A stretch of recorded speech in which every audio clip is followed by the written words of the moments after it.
వివిధ వ్యాధుల్లో రకరకాలైనటువంటి వ్యాధుల్లో ఏ రకమైనటువంటి ఆహారములు ఇవ్వాలి అని మన వాళ్ళు అదొకటి చెప్పమని అడిగారు.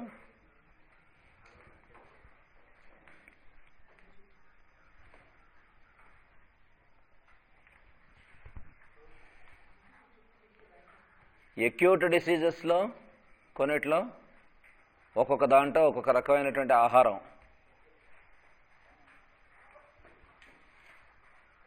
క్రానిక్ డిసీజెస్లో కూడా కొన్నిట్లో ఆహారం అనేటువంటిది వేరుగా ఉంటుంది. నార్మల్గా మనం ఏం చేస్తుంటామంటే జ్వరం వచ్చినప్పుడు ఫీవర్స్లో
జ్వరం వస్తే జ్వరంలో పూర్తిగా భోజనం మానిపించేస్తాం. జ్వరం తగ్గే వరకు కూడా అసలు అన్నముతో సంబంధించినవేం పెట్టవద్దని. అయితే ఇది అన్ని జ్వరాలకి కామన్గా మనం పాటిస్తూ ఉంటాం. జ్వరాన్ని బట్టి కూడా అది మారుతూ ఉంటుంది. టైఫాయిడ్ ఫీవర్స్లో కంపల్సరీగా రైస్ అనేటువంటిది అవాయిడ్ చేయాలి. ముఖ్యంగా కారం, పులుపుతో కూడినటువంటివేవి కూడా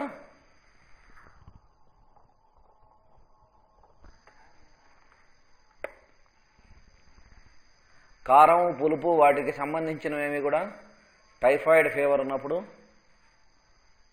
ఇవ్వడం అనేటువంటిది అడ్వైజబుల్ కాదు.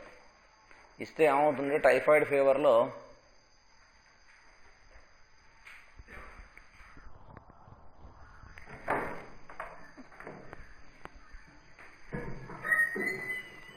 ఇంటెస్టైన్స్, పేగులు అనేటువంటివి దెబ్బతిని మాడినట్టుగా అవుతాయి, లోపల అల్సరేట్ అయ్యి. దానివలన కారం, పులుపు సంబంధించినటువంటి పదార్థాలు తగిలినట్లయితే అవి వెంటనే రప్చర్ అయ్యి బ్లీడింగ్ అయ్యేటువంటి అవకాశం ఉంటుంది. జత ఎట్టి పరిస్థితుల్లో టైఫాయిడ్ ఫీవర్స్లో కారం, పులుపుకు సంబంధించినవేమీ కూడా పెట్టకూడదు. సాఫ్ట్గా ఉండాలి ఆహారం.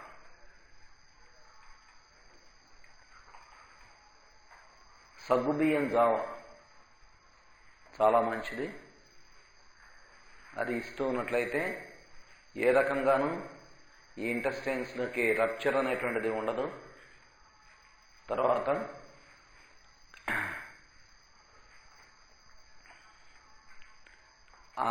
ఇది స్ట్రెంగ్త్ కూడా బాగానే ఉంటుంది ఒంటికి. ఈ సగ్గుబియ్యం జావ ఒకటి, తర్వాత ఎర్ర గోధుమ ఒక జావ, అంటే మామూలుగా మనం బొంబాయి రవ్వ అనేటువంటిది కాకుండా ఈ కేరళ గోధుమలు ఉంటాయి కదా, సత్యనారాయణ స్వామి ప్రసాదం చేస్తాం. ఆ ఎర్ర గోధుమల తాలూకు నూకతో అది ఉడికించి జావ చేసి అది కూడా ఇవ్వవచ్చు. పాలు పంచదార వేసి కూర్చో.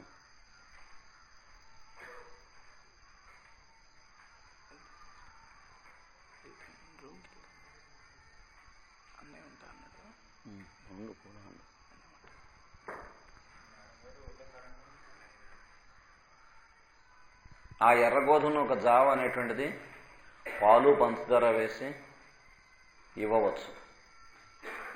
అలాగే సగ్గుబియ్యం జావలో కూడా పాలు పంచదార వేసి ఇవ్వచ్చు. ఇది ఈ టైఫాయిడ్ ఫీవర్స్లో కూడా పనికొస్తుంది. అలాగే అదే మలేరియల్ ఫీవర్స్లో అయితే మలేరియా రోజు వస్తుందా, రోజు విడిచి రోజు వస్తుందా, ఎలా వస్తుంది, పీరియాడిసిటీ.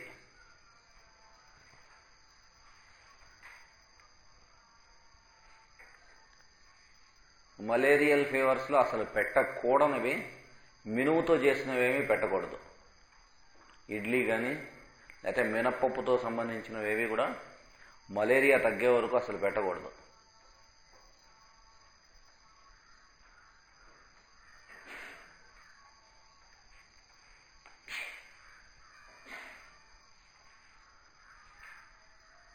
అయితే మలేరియల్ ఫీవర్స్లో మాత్రం జ్వరం ఉన్నప్పుడు, ఆ టెంపరేచర్ ఉన్నప్పుడు అన్నం పెట్టకూడదు.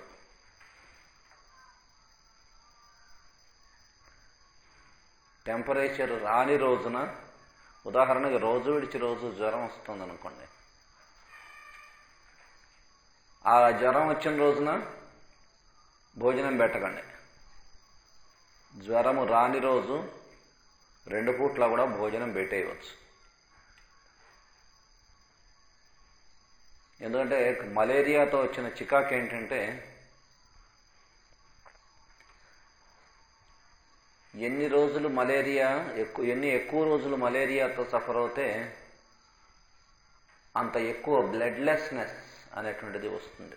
హెమోగ్లోబిన్ లాస్ అవుతుంది.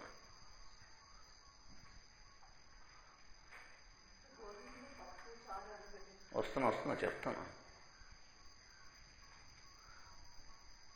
అంచేత జ్వరము రాని రోజు 2 పూట్ల కూడా భోజనము చేయమనవచ్చు మలేరియాలో మాత్రం. టైఫాయిడ్లో అది పనికిరాదు. ఎందుకంటే జ్వరం రాని రోజు అంటూ టైఫాయిడ్లో జ్వరం కొంతైనా ఉంటుంది, కంటిన్యూస్గా, నార్మల్కి రాదు. మలేరియాలో మాత్రం ఆ ఉన్నంతసేపు జ్వరం ఉధృతంగా ఉంటుంది, తర్వాత నార్మల్కి వచ్చేస్తుంది. అయితే పూర్తిగా మలేరియాలో జ్వరం రావడం తగ్గేంత వరకు ఆ భోజనం చేసిన రోజు కూడా బియ్యం కొద్దిగా వేయించి వండి అది పెట్టాలి, నార్మల్గా కాకుండా. బియ్యం వండే ముందు కొద్దిగా అంటే మాడిపోకుండా కొద్దిగా వేయించాలి. వేయించి ఆ వేయించినటువంటి బియ్యంతో అన్నం వండి పెట్టినట్లయితే మలేరియా కొద్ది ఎక్కువ రోజులు కంటిన్యూ అయినా కూడా వీళ్ళకి బ్లడ్లెస్నెస్, నీరసం రావు.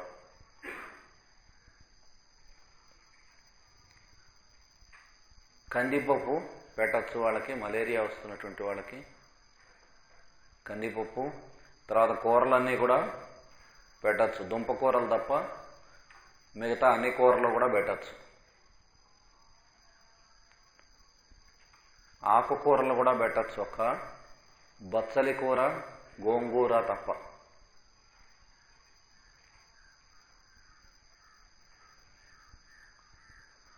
జ్వరం వచ్చిన రోజున కూడా, ఉదాహరణకి పొద్దున స్టార్ట్ అవుతుంది అనుకోండి ఫీవర్, స్టార్ట్ అయ్యి మధ్యాహ్నం అయ్యేసరికి ఎక్కువై సాయంత్రానికి ఒక 5-6 అయ్యేసరికి పూర్తిగా తగ్గిపోతుంది. రాత్రి ఇంకా జ్వరం రాదు. అప్పుడే ఒక 3-4 సార్లు చూసాం. ఆ రోజు రాత్రి కూడా బాగా ఆకలి ఉంటే బియ్యం వేయించి అన్నం వండి పెట్టవచ్చు.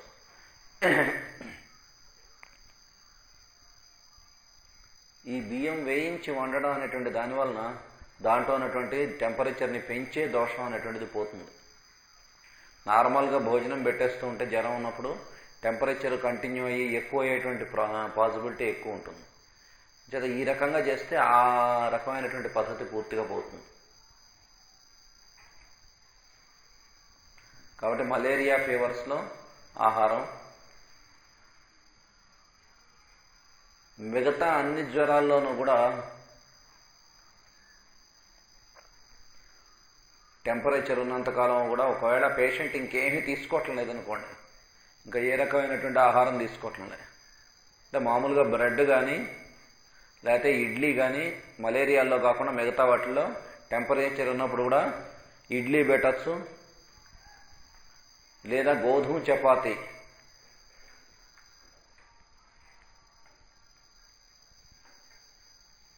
నూనె లేకుండా కాల్చినటువంటిది లేదా నేతితో కాల్చినటువంటిది పెట్టచ్చు.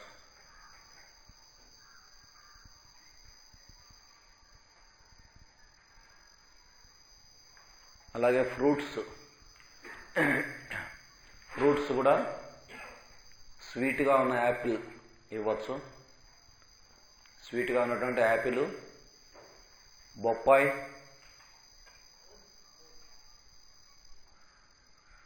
సపోటా,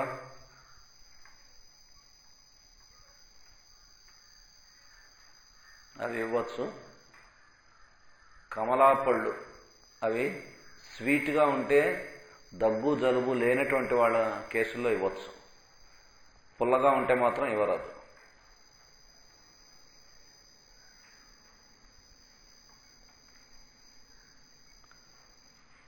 అలాగే బత్తాయి పళ్ళు, బత్తాయి రసం దగ్గు జలుబు లేనటువంటి జ్వరాల్లో ఇవ్వచ్చు. దగ్గు జలుబు ఉన్న వాళ్ళకి మంచిది కాదు, అవి లేనటువంటి వాళ్ళకి కావాలంటే బత్తాయి రసం కూడా ఇవ్వవచ్చు. పంచదార కన్నా తేనె వేసి ఇస్తే ఎక్కువ హెల్దీ, పంచదార బదులు. లేదు, దీంట్లో వేయచ్చు తేనె, మంచిది.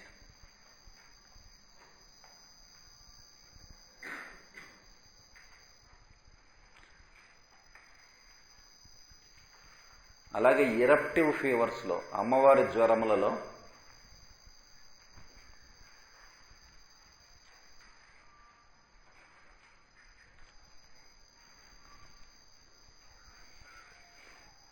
అమ్మవారి జ్వరాల్లో మామూలుగా ఏమంటారు, వాళ్ళు ఏం అడిగితే ఏం కోరితే అది పెట్టేయండి అని అంటూ ఉంటారు. అది చేయకూడదు. జ్వరం ఉన్నంతసేపు అన్నం పెట్టకూడదు.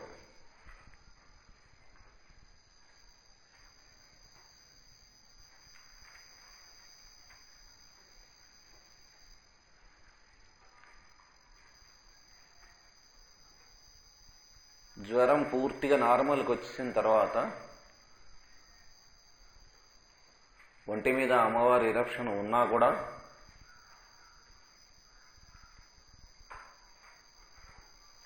మామూలుగా అన్నం పెట్టేయచ్చు.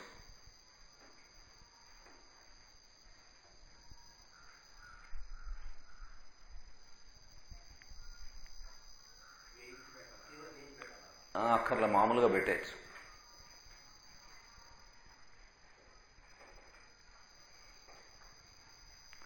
అయితే బాగా విపరీతమైనటువంటి కారం పెట్టకూడదు. వాళ్ళు ఒకవేళ అడిగినా సరే అంత కారం పెట్టడం మంచిది కాదు. ఏం తినాలంటే అది పెట్టేయండి అన్నారు. కారం కోరితే పెట్టేస్తే ఆ ఉన్నటువంటి ఇరప్షన్స్ మంట వస్తాయి. అంచేత ఆ విషయంలో జాగ్రత్తగా ఉండాలి. రైస్లో అన్నీ పెట్టచ్చు. ఇక కూరలన్నీ మలేరియాకి చెప్పినటువంటి పద్ధతిలో అన్ని కూరలు వేయచ్చు. ఉండదు, ఉప్పు వేయచ్చు.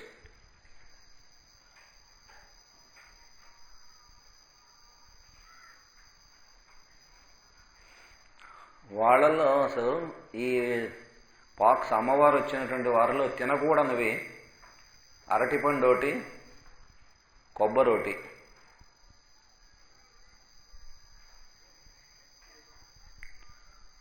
ఆ ఎరప్షన్ వచ్చినప్పటి నుంచి పూర్తిగా మనం స్నానం చేయించినటువంటి తర్వాత కూడా 3 వీక్స్ వరకు పూర్తిగా తగ్గిన తర్వాత స్నానం చేయించిన 3 వారాల వరకు కూడా కొబ్బరి, అరటిపళ్ళు పెట్టడం అనేటువంటిది అడ్వైజబుల్ కాదు. ఎందుకంటే న్యూమోనియా వచ్చే ప్రమాదం ఉంది.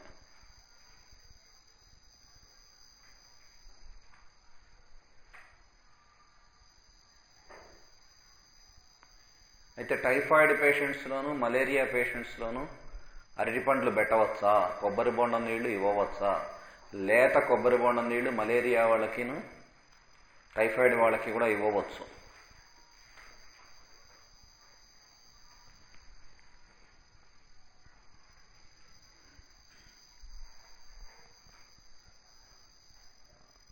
అరటిపళ్ళలో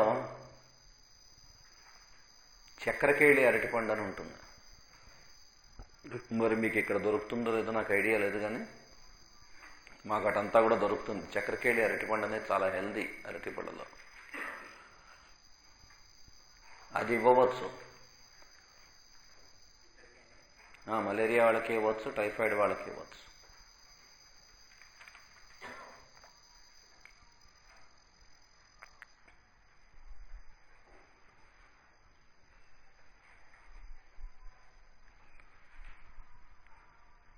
అలాగే గ్రీన్గా ఉన్నటువంటి అరటిపండు దొరుకుతుంది, అది ఇవ్వచ్చు. మిగతా ఎల్లో అరటిపళ్ళు ఏవి కూడా మంచిది కాదు.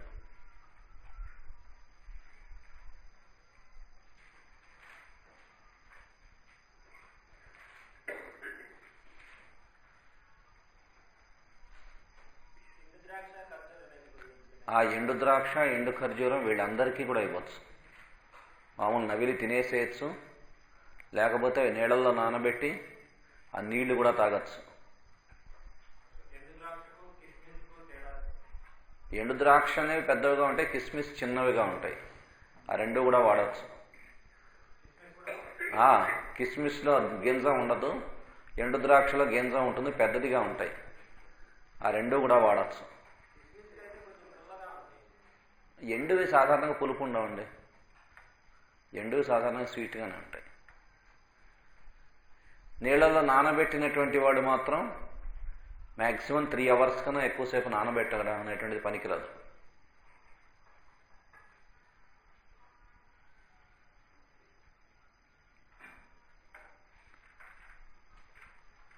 ఉడకబెట్టడం అది అడ్వైజబుల్ కాదు. ఉడకబెట్టి ఇవ్వచ్చు. ఆ ఎండు ద్రాక్ష, ఎండు ఖర్జూరం ఇవ్వచ్చు. పచ్చి ద్రాక్ష పనికిరాదు, కానీ ఎండు ద్రాక్ష ఇవ్వచ్చు. ఉడకబెట్టి అవి పిండేసి ఆ నీళ్లు పడతాం అంటే ఇక తప్పనిసరి అయితే ఏదో పిల్లల్లో వాళ్ళలో అయితే ఆ రకంగా చేయవచ్చు. పిండేసి ఆ గుజ్జు తీసేసి నీళ్లు పట్టవచ్చు. కానీ వీలైనంత వరకు ఉడకబెట్టడం అనేటువంటిది మంచిది కాదు. పచ్చివే నీళ్ళల్లో నానబెట్టి ఇవ్వవచ్చు.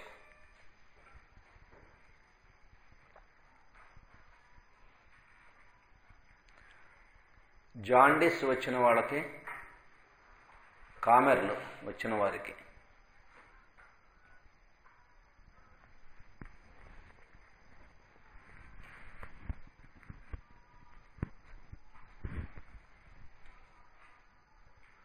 కామెర్లు వచ్చినటువంటి వారికి ఉప్పు చాలామంది వేయరు, ఉప్పు వేయచ్చు, ఉప్పు మానక్కర్లే.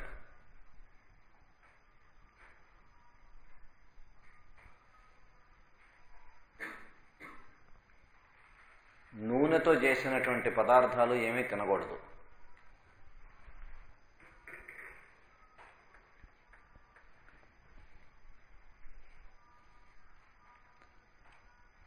కూరల్లో కానీ లేదా చారులో కానీ అన్నిట్లోనూ కూడా తాలింపు, పోపు వేయడం కూడా నేతితో వేయవచ్చు, కానీ నూనె పనికిరాదు.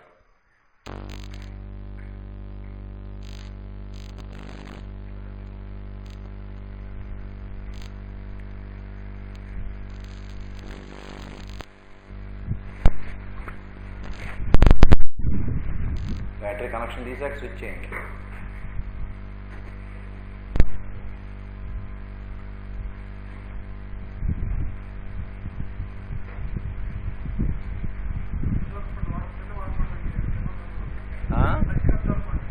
పచ్చి ఖర్జూరం వద్దు, ఎండు ఖర్జూరం.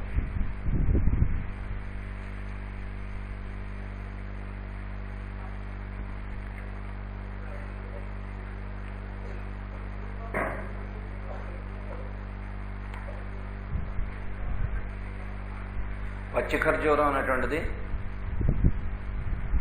అడ్వైజబుల్ కాదు, ఎండు ఖర్జూరం అనేటువంటిది ఎక్కువ మంచిది. జాండీస్లో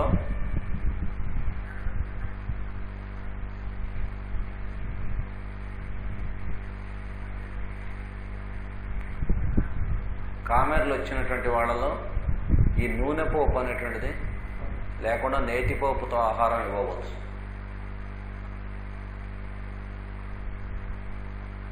అయితే కొన్ని రకాలైనటువంటి పసరు ఇచ్చేటువంటి వాళ్ళు నెయ్యి వాడరాదు, నూనెతోనే ఇవ్వండి అని చెబుతారు. వాళ్ళ పసరు వాడుతున్నంతకాలం వాళ్ళు చెప్పిన పచ్చిని చేయాల్సిందే. వాళ్ళు ఇచ్చేటువంటి పసరుని బట్టి ఉంటుంది. 3 రకాల పసర్లు ఉంటాయి, ఆ ఇచ్చేటువంటి దాన్ని బట్టి ఉంటుంది. కానీ మన ట్రీట్మెంట్లో ఉన్నప్పుడు మాత్రం ఈ రకంగా నేతిపోపు అనేటువంటిది ఇవ్వాలి.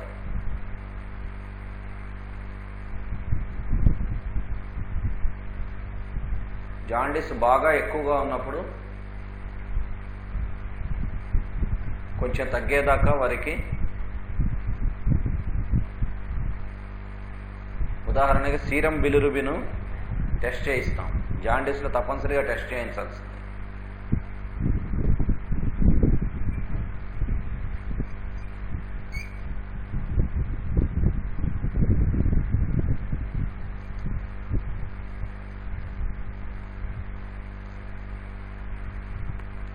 సీరం బిలిరుబిన్ అనేటువంటిది టెస్ట్ చేయించినప్పుడు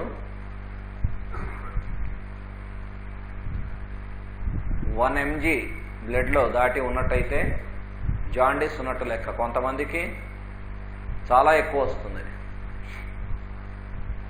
ఈ మధ్యన ఒక కేసు ట్రీట్ చేసాం, 40, చాలా ఎక్కువ. ఆ రకంగా బాగా ఎక్కువగా ఉంది, 5 దాటి ఉన్నది, 6 దాటి ఉన్నది, 10 ఉంది ఈ సీరం బిలిరుబిన్ అన్నటువంటి వాళ్ళకి కొంచెం అది కంట్రోల్లోకి వచ్చే వరకు ఏ కూరలో తినడానికి పర్మిట్ చేయకూడదు. మజ్జిగ అన్నం తినచ్చు, మజ్జిగ ఎంత కావస్తే అంత తాగొచ్చు.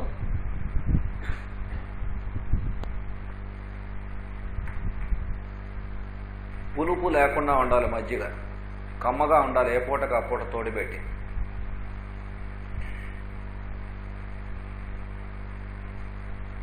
ఆ రకంగా మజ్జిగ రోజు మొత్తం ఎన్నిసార్లు కావాల్సినా తాగొచ్చు జాండీస్ వాళ్ళు.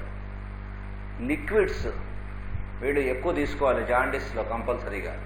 మజ్జిగ ఒకటి, కొబ్బరి బొండం నీళ్లు తాగొచ్చు. వాళ్ళ కనుక దగ్గు ఆయాసం అటువంటివి లేకపోతే.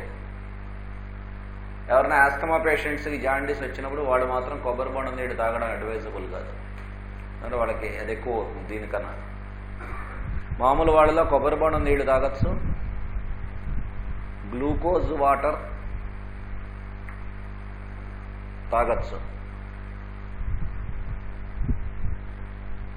కానీ గ్లూకోజ్ వాటర్ మరీ ఎక్కువ తాగడం అనేటువంటి దానివల్ల ఇప్పుడు వస్తున్నటువంటి గ్లూకోజ్ వలన గ్యాస్ ఫార్మేషన్ అనేటువంటిది ఎక్కువ వస్తుంది. కాబట్టి గ్లూకోజ్ వాటర్ తాగొచ్చు, అది కొంత తాగి మజ్జిగ ఎక్కువ తాగడం అనేటువంటిది మంచిది.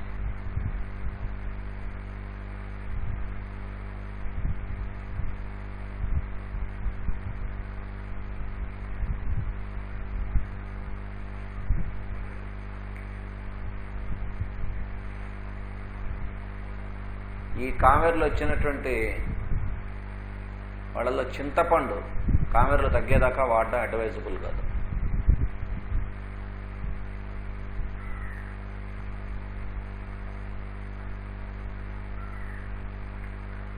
చారు కావస్తే చింతపండు వేయకుండా నిమ్మకాయ చారు ఇవ్వవచ్చు.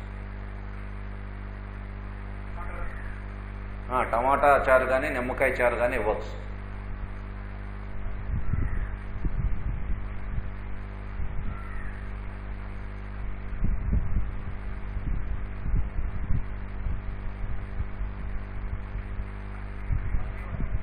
బార్లీ వాటర్ తీసుకోవచ్చు.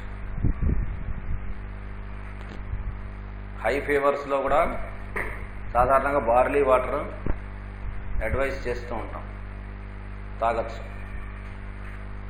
కానీ బార్లీ వాటర్ ఫుడ్ లాగా పనికిరాదు. బార్లీ వాటర్ ఎక్కువ తీసుకుంటున్నారు కదా, ఆహారం తీసుకోవడం మానేస్తే నీరసం ఎక్కువ అవుతుంది. ఎందుకంటే బార్లీ ఎంత ఎక్కువ తీసుకుంటే అంత ఎక్కువ యూరిన్ అవుతుంది. బార్లీ తీసుకున్నా కూడా ఆహారం తీసుకుంటూ ఉండాలి.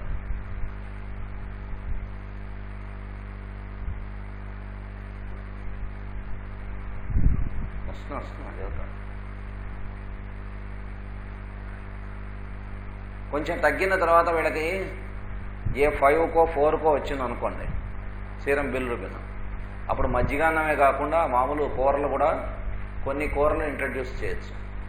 ఇప్పుడు వాళ్ళకి ఏ 10 mgో 9 mgో ఉన్నప్పుడు మజ్జిగాన్నం మాత్రమే పెట్టాలి, ఈ మిగిలినటువంటి ఇవి సబ్స్టిట్యూట్ చేయాలి.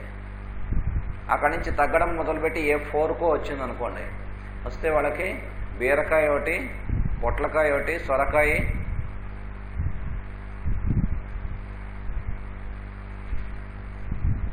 అరటికాయ తినచ్చు నేతిపోపుతో. ఆ కూరలు కూడా వేసుకోవచ్చు వాడు.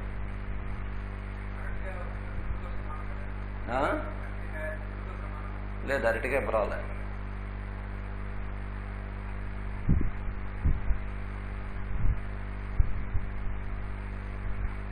తర్వాత ఆ రకంగా కొంచెం తగ్గిన తర్వాత కందిపప్పు కూడా ఉత్తపప్పు తినచ్చు.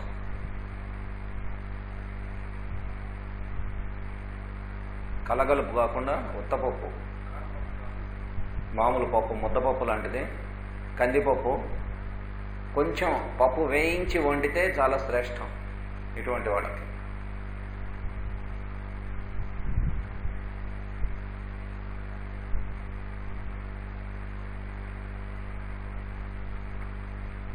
ఇక వీళ్ళకి ఫ్రూట్స్లో జాండీస్ వాళ్ళకి ఇప్పుడు ఆ 4, 5 నుంచి ఇంకా కిందకి 2కి వచ్చిందనుకోండి, 2కి వస్తే ఇంకా కొన్ని కూరలు ఇంట్రడ్యూస్ చేయొచ్చు వీటితో పాటు.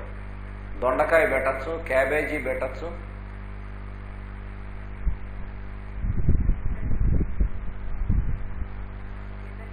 బెండకాయ పెట్టకూడదు. బెండకాయ పూర్తిగా తగ్గేదాకా అసలు పెట్టకూడదు. ఆ కూరలు ఎక్స్ట్రా ఇవ్వచ్చు.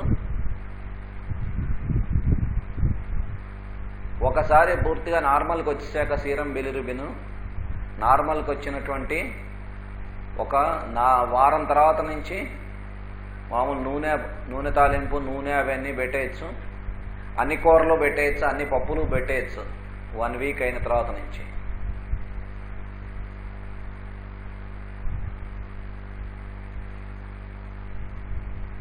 దుంపకూరలు మాత్రం 2 వీక్స్ తర్వాత నుంచి పెట్టచ్చు.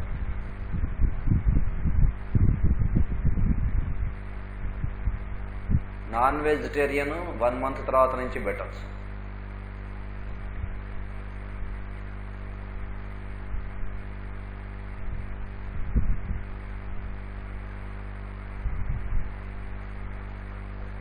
ఫ్రూట్స్లో జాండీస్లో ఇందాక చెప్పుకున్నటువంటి చక్కెరకేళి అరటిపళ్ళు ఎక్కువగా జాండీస్ ఉన్న వాళ్ళకి రోజుకి 1 కన్నా పెట్టకూడదు. బాగా తగ్గిన తర్వాత ఏ 3కో 4కో వచ్చిన తర్వాత కావాలంటే రోజు 2 కూడా ఇవ్వవచ్చు చక్కెరకేళి అరటిపళ్ళు.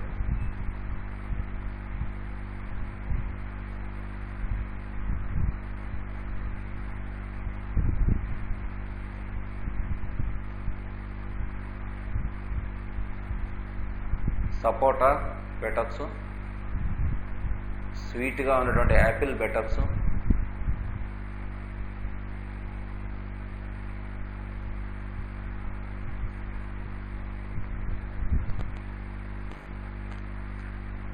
వీళ్ళెవరికి కూడా పూర్తిగా తగ్గేదాకా సీతాఫలం అసలు పెట్టకూడదు.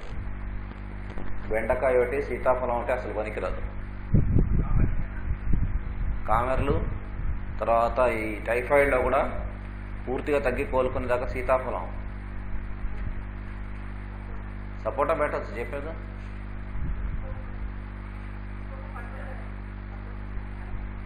స్వీట్ యాపిల్,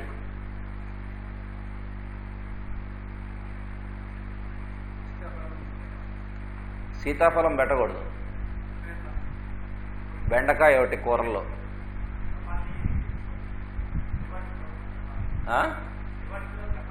ఇవ్వచ్చని చెప్పాక ఇందాక. మలేరియాలోనూ ఇవ్వచ్చు, టైఫాయిడ్లోనూ ఇవ్వచ్చు, జాండీస్లో కూడా నేతితో ఇవ్వవచ్చు, నూనె నెయ్యి లేకుండా కూడా ఇవ్వవచ్చు. పెసరపప్పు జాండీస్ ఎక్కువ ఉన్నప్పుడు వాడకూడదు, తగ్గిన తర్వాత బాగా కంట్రోల్లోకి రావడం మొదలుపెట్టాక వాడచ్చు.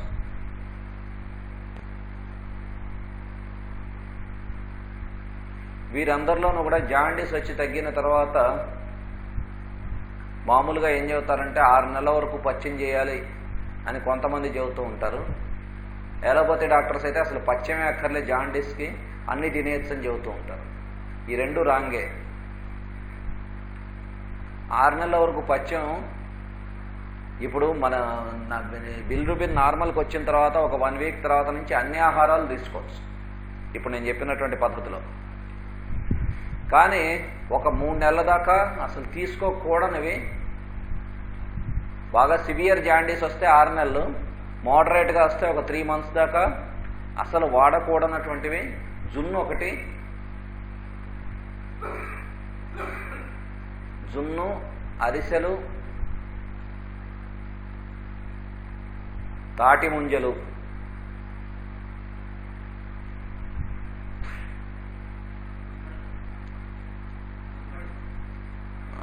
గుమ్మిడి, తీయ గుమ్మిడి 3 మంత్స్ వరకు మంచిది కాదు.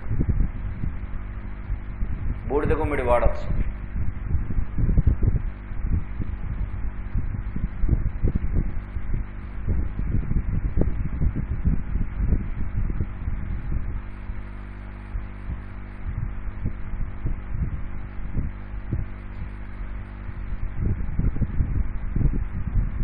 కుక్క కరిచిన వాళ్ళకి ఆహారం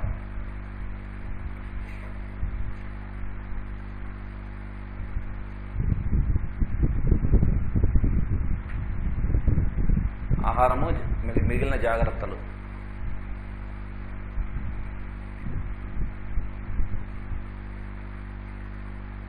కుక్క కరిచినటువంటి ఆ ఎక్స్టర్నల్ వూండ్ పూర్తిగా తగ్గేంత వరకు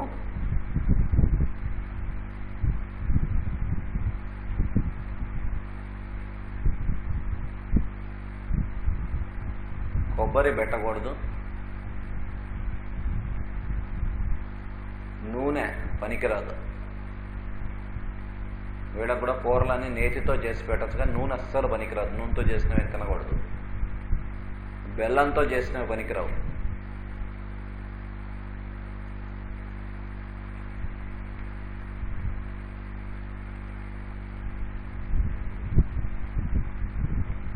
తర్వాత ఆ పై కరిచినటువంటి ఊండు పూర్తిగా హీల్ అయ్యే వరకు శనగపప్పు, పెసరపప్పు, వేరుశనగపప్పు పనికిరావు. అంటే అవి చీము పడతాయి కాబట్టి జాగ్రత్తగా ఉంటారు.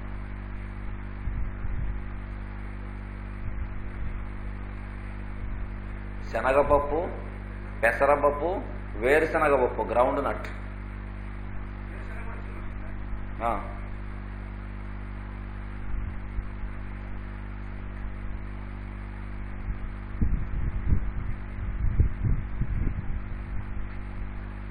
ఇందాక ఇరప్టివ్ ఫీవర్స్లో ఒకటి చెప్పడం మర్చిపోయి, అక్కడ నోట్ చేసుకోండి. జ్వరం తగ్గిన తర్వాత ఆ ఇరప్షన్ ఉన్నప్పుడు అన్ని ఆహారాలన్నీ పెట్టేయచ్చని చెప్పాం. వంకాయ పెట్టకండి, ఎందుకంటే ఇవన్నీ బాగా దురద పెట్టేస్తాయి వంకాయ తింటే. వంకాయ తప్ప మిగతా అన్ని పెట్టచ్చు.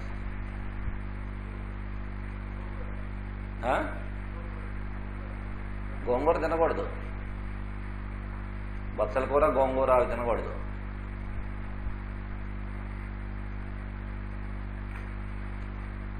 ఈ కుక్క కరిచినటువంటి వాళ్ళలో ఈ బెల్లంతో చేసినవి, నూనెతో చేసినవి పనికిరావు. తర్వాత ఆ పూర్తిగా పైది హీల్ అయ్యే వరకు ఈ శనగపప్పు, పెసరపప్పు, వేరుశనగపప్పు మానేయాలి. ఈ మిగిలిన పథ్యం ఈ పైది పూర్తిగా హీల్ అయిపోయిన తర్వాత ఇంకా అసలు ఏమీ లేదు. చెక్కు కట్టేసింది, ఊడిపోయిన, పూర్తిగా కలిసిపోయింది. కలిసిపోయిన తర్వాత నూనెతో చేసినవి, బెల్లంతో చేసినవి తినవచ్చు. అలాగే శనగపప్పు, పెసరపప్పు అవి కూడా తినచ్చు.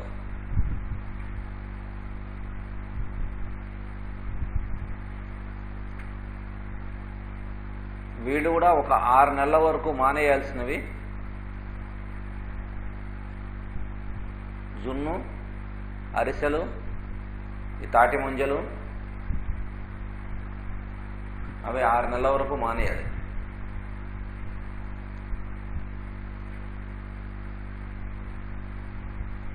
తర్వాత ఇంకో ముఖ్యమైనటువంటిది కుక్క కాటు వాళ్ళకి గుర్తుపెట్టుకోవాల్సింది ఏంటంటే వానలో తడవకూడదు. అది చాలా ముఖ్యం.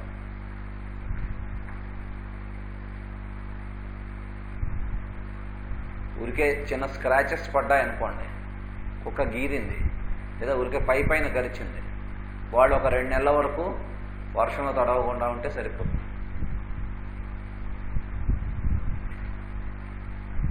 బాగా లోతుగా కరిచింది, బాగా పెద్ద గాయం అయింది, 6 నెలల వరకు వాళ్ళు వర్షంలో తడవకూడదు.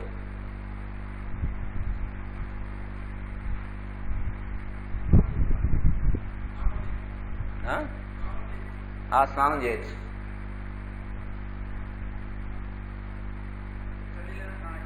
చేయొచ్చు.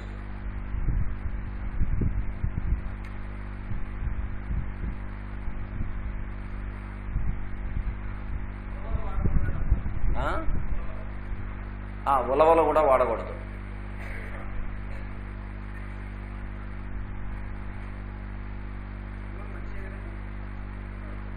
మంచిదే కానీ బరువు చాలా తేడా చేస్తుంది.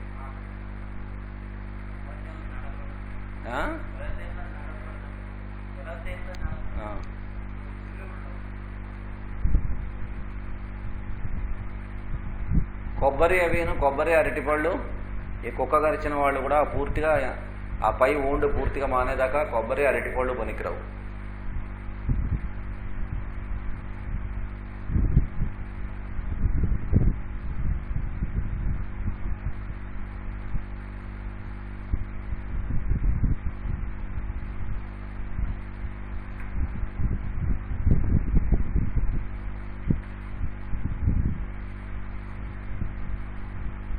ఇవి అక్యూట్ డిసీజెస్లో ఆహారములకు సంబంధించినటువంటివి. అనారోగ్యము వచ్చి కోలుకుంటున్నటువంటి వాళ్ళు త్వరగా కోలుకోవడానికి, ఉదాహరణకి టైఫాయిడ్ వచ్చి తగ్గింది, జాండీస్ తగ్గింది, వాళ్ళు తొందరగా కోలుకోవాలి. బాగా వీక్ అయిపోయారు అనుకోండి,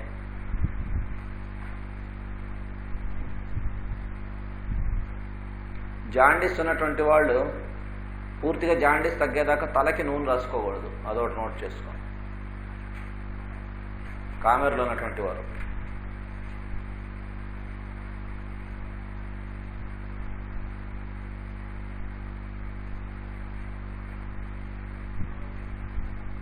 జాండీస్ ఉన్నవాళ్ళు తలకి నూనె రాసుకోకూడదు. తగ్గే వరకు, పూర్తిగా తగ్గే వరకు.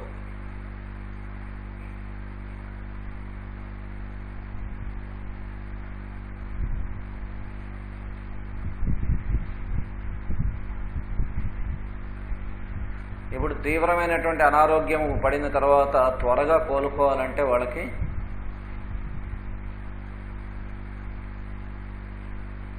మామూలుగా ఈ ఫ్రూట్స్ అవి ఇవ్వడం ఒకటి, వాటితో పాటు ఈ డ్రై ఫ్రూట్స్, ఎండు ద్రాక్ష, ఎండు ఖర్జూరం, బాదం పప్పు అవి ఇవ్వడం ఒకటి,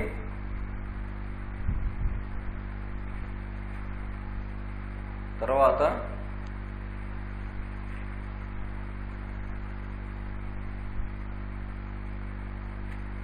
గోధుమలు 1 టీ స్పూను,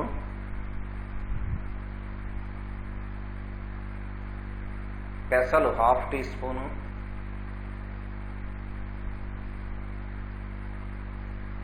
కందులు మంచివి దొరికితే 1/2 టీ స్పూను,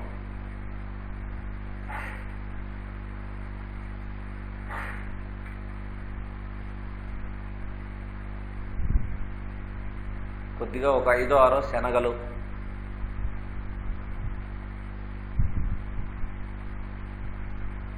అవి మార్నింగ్ శుభ్రంగా కడిగేసి నీళ్ళల్లో నానబెట్టాలి.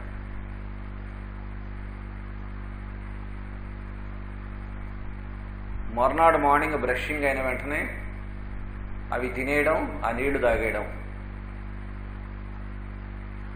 మర్నాడు బ్రషింగ్ అయిన వెంటనే మార్నింగ్ అవి తినేయడం, ఆ నానబెట్టినటువంటి నీళ్లు కూడా తాగేయడం.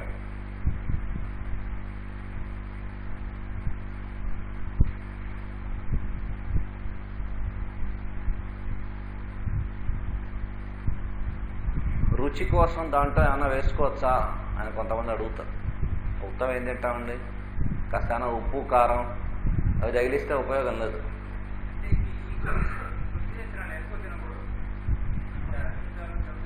అంతే సరిపోతాయి. అంటే ఫిజికల్ వర్క్ లేనటువంటి వాడు అంతకన్నా ఎక్కువ తింటే ఓవర్ వెయిట్ అయిపోతారు. ఫిజికల్ వర్క్ బాగా ఉన్నవాడు కొంచెం క్వాంటిటీ ఎక్కువ తిన్నా పర్వాలే, రాదు. ఇవి రావు, ఈ నానబెట్టినవి తింటే రావు. వాటిలో నిమ్మకాయ కావస్తే పిండుకోవచ్చు. పిండుకుని నిమ్మకాయ పిండితే కొంచెం ఉప్పు వేసుకోవాలి, లేదా తేనె కలుపుకొని తీసుకోవచ్చు, చాలా బాగుంటుంది. అట్లా తేనె వేసుకుని ఆ నీళ్లు తాగేసి ఈ గింజల్లో తేనె వేసుకుని తీసుకోవచ్చు.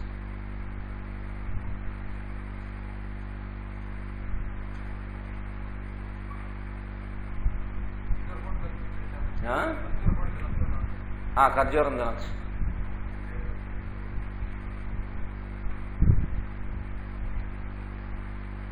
ఇక క్రానిక్ డిసీజెస్లో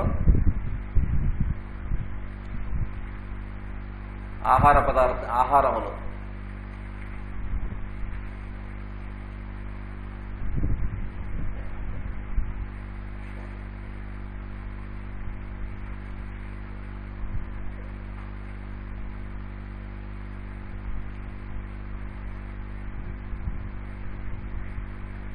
క్రానిక్ డిసీజెస్లో ఆహారం ఎలా తీసుకోవాలి?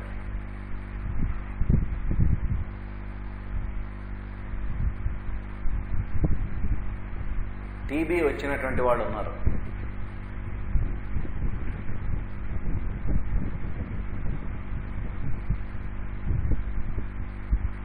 టీబీ వచ్చిన వాళ్ళలో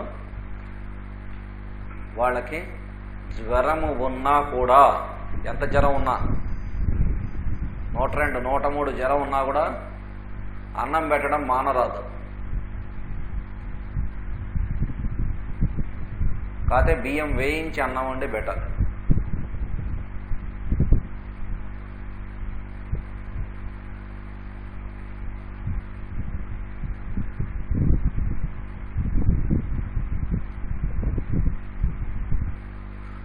వారికి తేలిగ్గా అరిగేటువంటి కూరలన్నీ పెట్టచ్చు. బీరకాయ, పొట్లకాయ, సొరకాయ, దొండకాయ,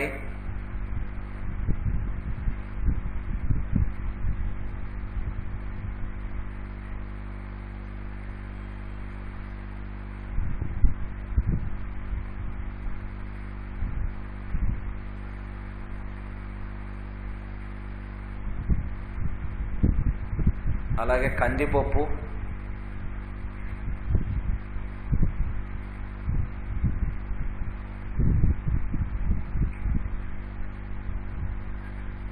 ఆకుకూరల్లో తోటకూర,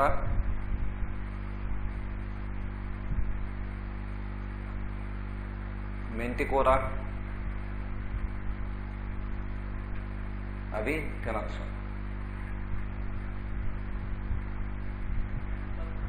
మినపప్పు తినచ్చు. కొత్తిమీర వాడచ్చు. మినపప్పు తినచ్చు. ఈ క్రానిక్ డిసీజెస్లో చాలా వాటిల్లో మినువుతో చేసినటువంటివి చాలా హెల్ప్ చేస్తాయి.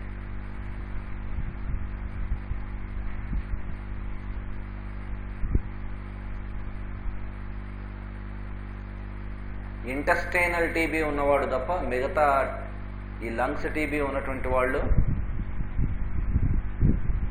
మినుముతో చేసినటువంటివి శుభ్రంగా,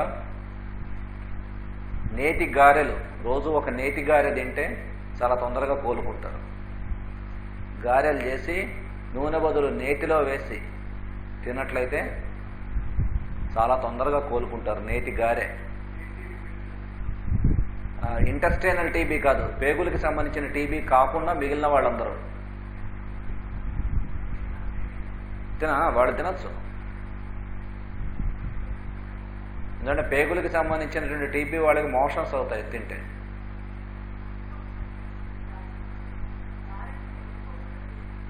మామూలు గారె వడ చేస్తాం కదా, అది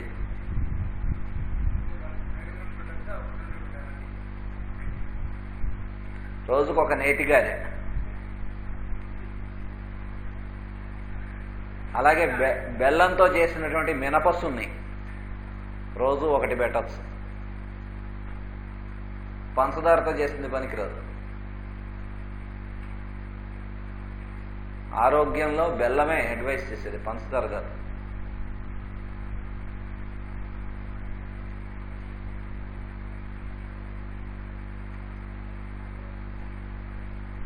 వాళ్ళకి కూడా ఈ టీబీ పేషెంట్స్లో ఫీవరు అది బాగా తగ్గేటువంటి దాకా అరటిపళ్ళు పెట్టకూడదు. కొబ్బరి, అరటిపళ్ళు,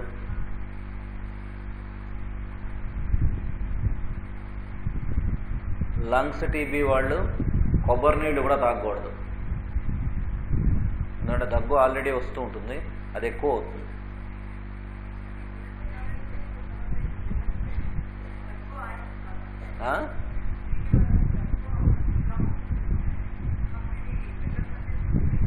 రావు దానివల్ల ఏమి ఎక్కువ రావు. దానివల్ల పెరగడం అనేది ఉండదు.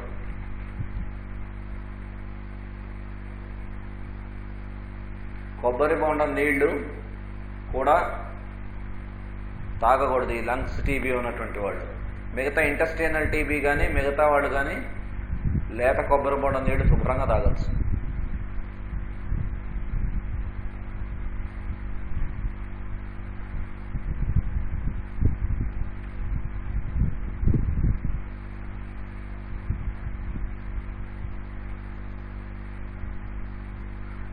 అలాగే ఎయిడ్స్ పేషెంట్స్లో కూడా ఈ జ్వరం కంటిన్యూస్గా ఫీవర్ వస్తూ ఉంటుంది. 103, 104 ఫీవర్తో సఫర్ అవుతూ ఉంటారు. అంటే ఎయిడ్స్లో కూడా టీబీ వస్తుంది కొంతమందికి. టీబీ రాకుండా కూడా ఫీవర్స్తో సఫర్ అవుతున్న వాళ్ళు ఉంటారు. వాళ్ళకు కూడా భోజనం పెట్టేయాలి. బియ్యం వేయించి అన్నం వండి పెట్టేయాలి.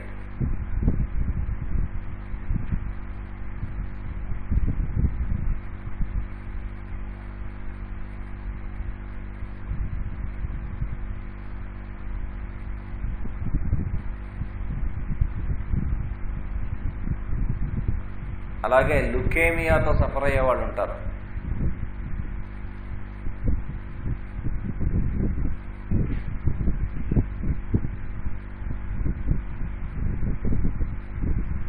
బ్లడ్ క్యాన్సర్,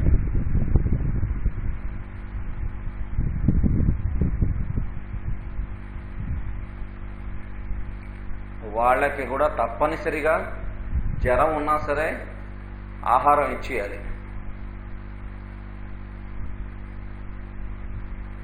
బాగా 103 ఉంది టెంపరేచర్ అన్నారు, అయినా సరే వీరికి బియ్యం వేయించి అన్నం వండి వారికి రోజు అన్నం తినడం అలవాటైతే అదే పెట్టేయాలి.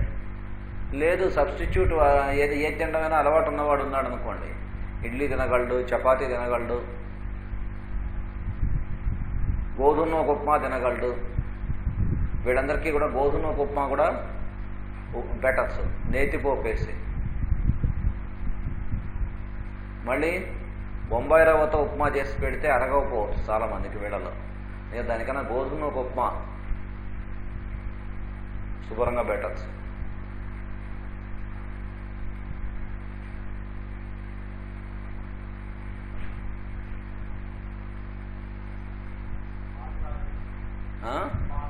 పాలు తాగచ్చు, శుభ్రంగా తాగచ్చు. ఈ ఎయిడ్స్ పేషెంట్స్లో మోషన్స్ అవుతున్నటువంటి వాళ్ళు కానీ లేకపోతే ఇంటెస్టైనల్ టీబీ ఉన్నటువంటి వాళ్ళు కానీ కొంతమందిలో వాళ్ళకి పాలు తాగితే అవి ఎక్కువ అవుతాయి. అటువంటి వాళ్ళు మాత్రం మానేయాలి. మిగిలిన వాళ్ళందరూ తాగచ్చు. పాలు తాగచ్చు, మజ్జిగ తాగచ్చు. మజ్జిగ ఎంతైనా తాగచ్చు, పులుపు లేకుండా ఉన్నటువంటి మజ్జిగ. పుల్ల మజ్జిగ మాత్రం మంచిది కాదు.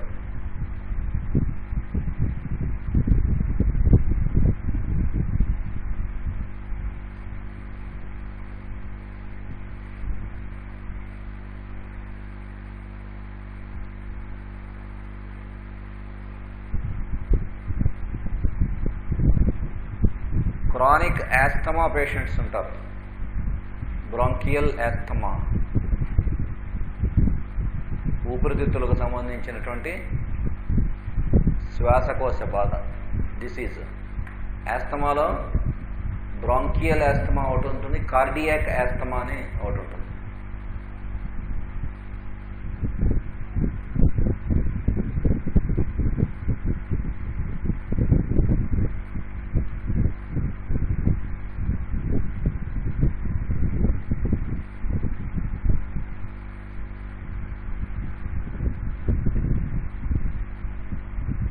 బ్రాంకియల్ ఆస్తమా అంటే ఊపిరితిత్తులకు సంబంధించింది.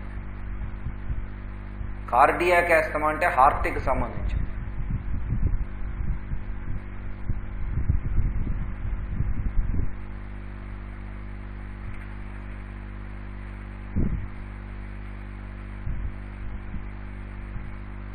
ఈ బ్రాంకియల్ ఆస్తమా వాళ్ళల్లో చాలామందికి కొబ్బరితో చేసినవి తింటే బాగా ఎక్కువ అవుతాయి. చేత వీలైనంత వరకు కొబ్బరి కాంబినేషన్స్ మానేయాలి.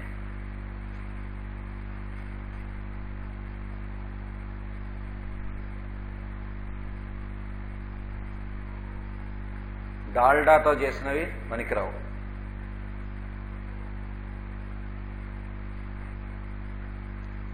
అసలు డాల్డాతో చేసినవి ఎవరికీ అడ్వైజబుల్ కాదు.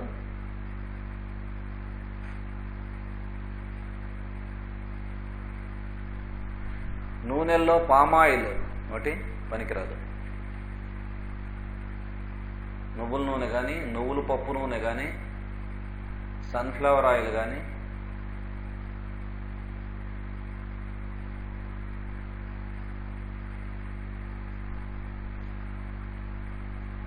లేదా రిఫైన్డ్ వేరుశనగ నూనె కానీ,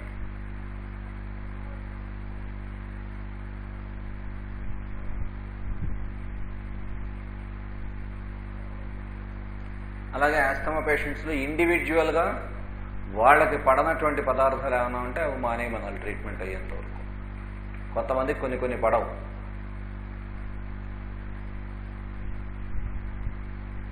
కొంతమందికి నాన్ వెజిటేరియన్లో కోడి మాంసం తింటే ఆయాసం వస్తుంది. అలాగే కొంతమందికి బచ్చల కూర కానీ, గోంగూర కానీ తింటే ఆయాసం వస్తుంది. ఆకుకూరల్లో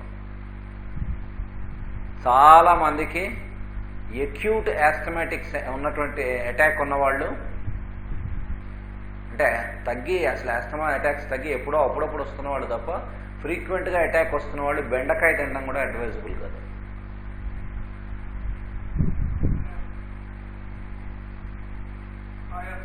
ఆయాసం ఉన్నవాడు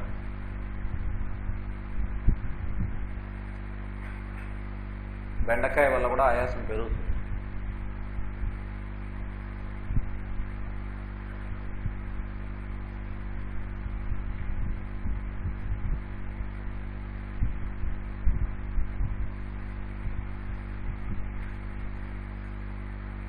అలాగే ఆయాసం ఉన్నటువంటి వారు పుల్లటి పదార్థాలు ఏవి కూడా తినడం మంచిది కాదు. దబ్బకాయ కానీ, నిమ్మకాయ కానీ అటువంటి వాటి వలన ఎక్కువ. మామిడికాయ తినచ్చు. వాళ్ళకి ఏమైనా ఇండివిజువల్గా పడకపోతే తప్ప మామిడికాయ తినచ్చు.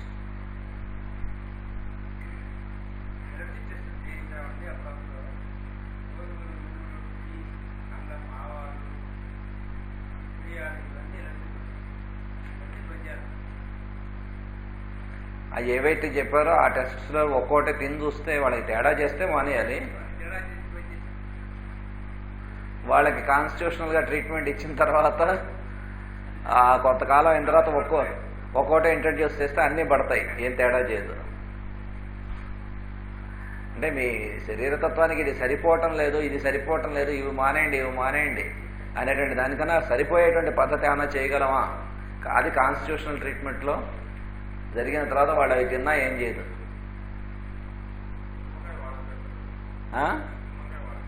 నిమ్మకాయ ఆయాసం ఉన్న వాళ్ళలో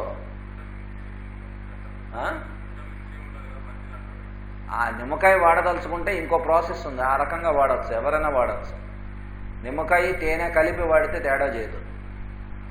పొద్దున పూట మొహం కడుక్కున్న వెంటనే 1 టేబుల్ స్పూను తేనె, నిమ్మకాయ పెద్దదైతే 1 హాఫ్, చిన్నదైతే ఫుల్ పిండేసి దాంట్లో ఒక 20 స్పూన్స్ గోరువెచ్చటి నీళ్లు, 20 టేబుల్ స్పూన్స్ గోరువెచ్చటి నీళ్లు వేసి కలిపేసి అది రోజు తాగచ్చు. అది మామూలుగా అందరూ చేయొచ్చు. దానివల్ల జనరల్ హెల్త్, రెసిస్టెన్స్ పవర్ అవన్నీ బాగా ఇంక్రీజ్ అవుతాయి. అరటిపళ్ళ అరటిపళ్ళు ఆయాసం ఉన్న వాళ్ళకి ప్రత్యేకంగా వాళ్ళకి పడవపోతే మానేయాలి. సాధారణంగా చాలామందికి పడవు, మానేయాలి. పడితే మాత్రం తినొచ్చు, ఏం ప్రాబ్లం లేదు.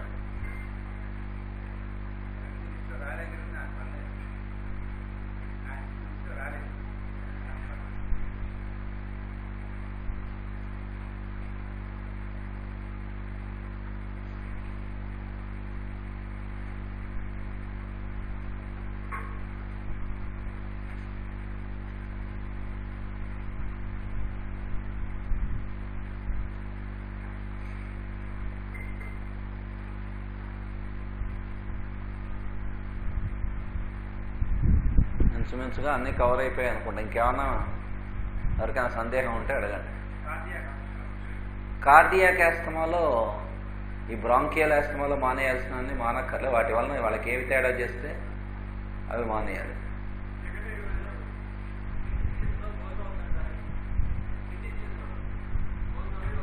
గోధుమ శుభ్రంగా వాడచ్చు.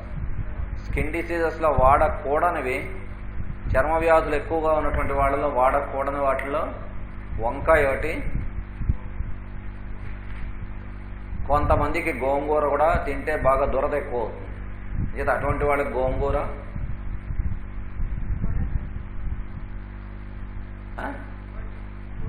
గోరుచిక్కుడు వాడచ్చు. వాడచ్చు. ఈ చర్మ వ్యాధులు ఎక్కువగా ఉన్నటువంటి వాళ్ళలో వంకాయ ఒకటి మానేయాలి తగ్గేదాకా. తర్వాత శనగపప్పు పెసరపప్పుతో చేసినవి మానేయాలి, ఎందుకంటే పస్ ఫార్మేషన్ ప్రమోట్ చేస్తాయి ఇవి. వేరుశెనగ ఒకటి.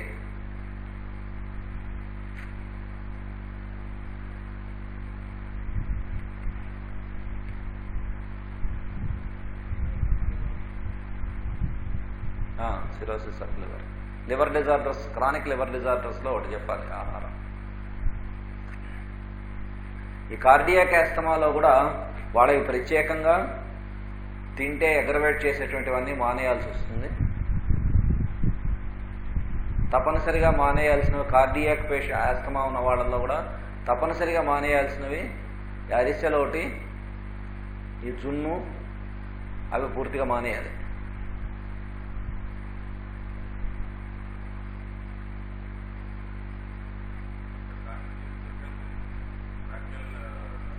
అది మిగతా చాలా సింటమ్స్ని బట్టి, టెస్ట్స్ని బట్టి తెలుసుకోవాల్సిందే.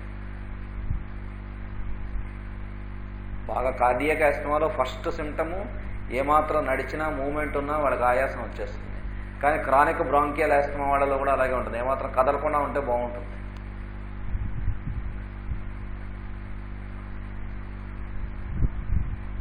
క్రానిక్ లివర్ డిజార్డర్స్లో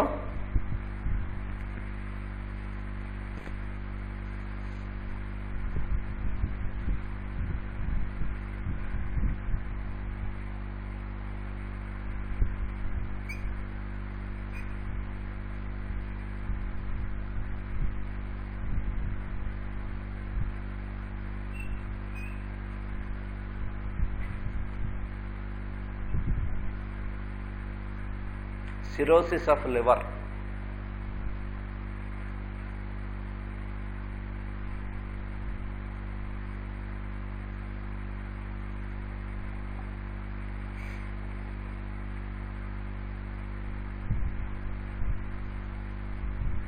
ఇది క్రానిక్ లివర్ డిజార్డర్స్లో. జాండిస్ చాలా ఎక్కువ సార్లు వచ్చిన వాళ్ళకి ఈ సిరోసిస్ ఆఫ్ లివర్ వచ్చేటువంటి అవకాశం ఉంటుంది. చాలా జాగ్రత్తగా ఉండాలి.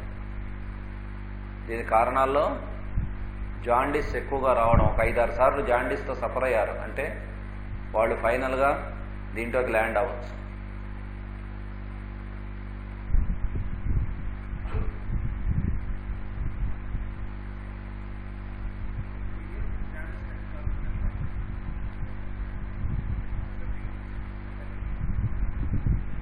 అదే వాళ్ళకి ఈ బ్యాక్గ్రౌండ్లో లివర్కి సంబంధించింది ఏదో ఒకటి లేనిదే క్రానిక్ జాండిస్ అనేటువంటిది దీని వలన వస్తుంది, లేదా లోపల అబ్స్ట్రక్షన్ ఉంటుంది బైల్ డక్ట్లో, ఆ అబ్స్ట్రక్షన్ వలన వస్తుంది. లివర్ క్యాన్సర్స్లో వస్తుంది, చాలా వాటిలో వస్తుంది జాండిస్ క్రానిక్. లేదా క్రానిక్ మలేరియా వాళ్ళలో కూడా జాండీస్ వస్తుంది. వాళ్ళకి జాండీస్ అనేటువంటిది అక్కడ డిసీజ్ కాదు, వాళ్ళ బ్లడ్లో ఉన్నటువంటి మలేరియాని జాగ్రత్తగా మనం కనుగొన్నట్టయితే వాళ్ళకి ఆ మలేరియా తగ్గితే జాండీస్ కూడా తగ్గుతుంది. ఈ సిరోసిస్ ఆఫ్ లివర్ అనేటువంటిది, జాండీస్ అనేటువంటిది తరచుగా వచ్చేటువంటి వాళ్ళు కానీ, లేదా ఆల్కహాలిక్స్లో 99% కేసెస్లో దీంతో పోతారు. ఆల్కహాలిక్స్, క్రానిక్ ఆల్కహాలిక్స్ అందరూ కూడా వాళ్ళు తాగే మోతాదును బట్టి సాధారణంగా బిట్వీన్ 40 and 50 years మధ్యలో వస్తుంది. సిరోసిస్ ఆఫ్ లివర్ అంటే లివరు కరగిపోవుట, రాను రాను సైజు తగ్గిపోతూ ఉంటుంది లివర్. నార్మల్గా లివర్ డిజార్డర్స్లో చాలా వాటిలో పిల్లల్లోనూ, మలేరియాస్లోనూ, టైఫాయిడ్స్లోనూ లివర్ పెరుగుతుంది, ఎన్లార్జ్మెంట్ ఆఫ్ లివర్ వస్తుంది. కానీ ఇక్కడ లివర్ సైజ్ తగ్గిపోతూ ఉంటుంది, రోజు రోజుకి కరగిపోతూ ఉంటుంది. అది సిరోసిస్ ఆఫ్ లివర్ అంటే. వీళ్ళల్లో జాండీస్లో చెప్పినటువంటి పథ్యం వీళ్ళకి వర్తిస్తుంది. కామెర్లో ఉన్నటువంటి వాళ్ళకి చెప్పిన పథ్యం వీళ్ళకి కూడా వర్తిస్తుంది.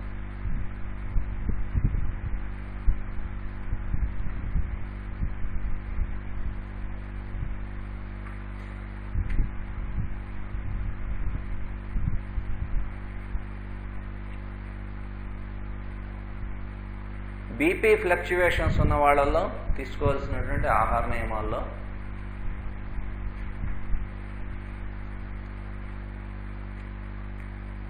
లో బ్లడ్ ప్రెషర్, లో బీపీ ఉన్నవాళ్ళు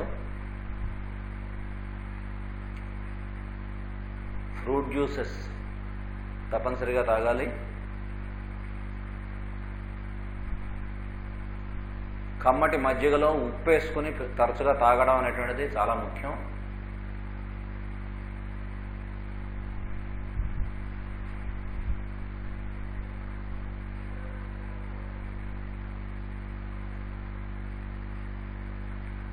అలాగే ఇందాక చెప్పినటువంటి నానబెట్టినటువంటి గింజలు, సోక్డ్ సిరియల్స్, వీళ్ళకి కూడా చాలా మంచిది. మొలకలు అన్నిటికీ రావు, గోధుమలు 2 రోజులు నానబెడితే కానీ రావు, మిగతా వాటికి వస్తాయి మొన్నటికి.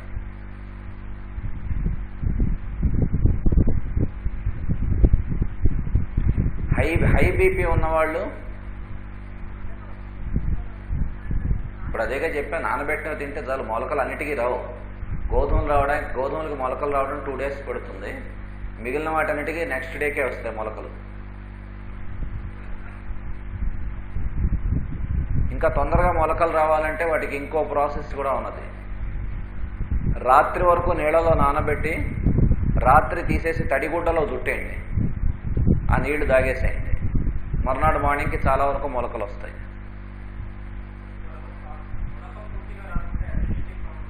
ఏమవుతుంది? అవుతుంది.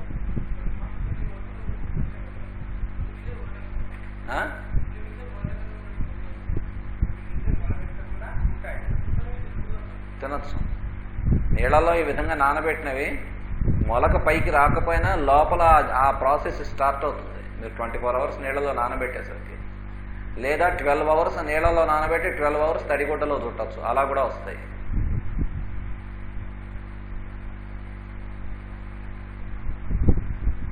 హై బీపీ ఉన్నటువంటి వాళ్ళు తప్పనిసరిగా మజ్జిగలో ఉప్పు వేసుకోవడం అనేటువంటిది మానేయాలి. లో బీపీ వాడు తప్పనిసరిగా ఎలా వేసుకోవాలో, హై బీపీ ఉన్నవాడు మజ్జిగలో ఉప్పు వేసుకుని తినే అలవాటు ఉన్నవాళ్ళు ఉప్పు లేకుండా తినాలి.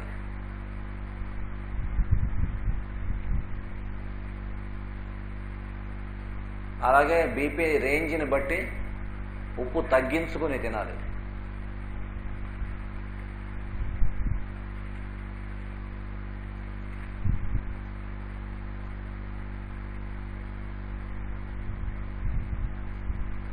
సాధారణంగా హోమియో ట్రీట్మెంట్లో ఉన్నటువంటి వాళ్ళు మరీ సివియర్ కేసెస్ అయితే తప్ప సాల్ట్ ఫ్రీ డైట్ అవసరం లేదు, సాల్ట్ రెడ్యూస్ చేసి డైట్ చెబుతూ ఉంటాం.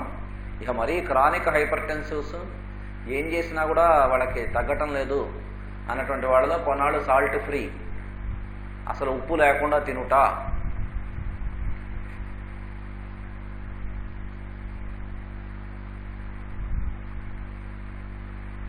బాగా ఒళ్ళు వాపులు వచ్చేటువంటి వ్యాధులు ఉంటాయి, హార్ట్ డిసీజెస్, కిడ్నీ డిజార్డర్స్,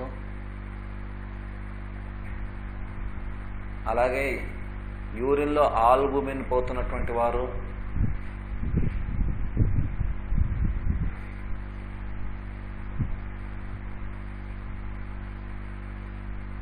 ఈ హై బీపీ ఉన్నవాళ్ళు, వీడందరూ కూడా సాల్ట్ మాత్రం బాగా తగ్గించేయాలి. అవసరం అంటే సాల్ట్ మానేయాల్సి వస్తుంది. ఆ విపరీతంగా ఒళ్ళు వాపులు ఉన్నవాళ్ళు సాల్ట్ ఫ్రీ డైట్ తీసుకోవాల్సి వస్తుంది.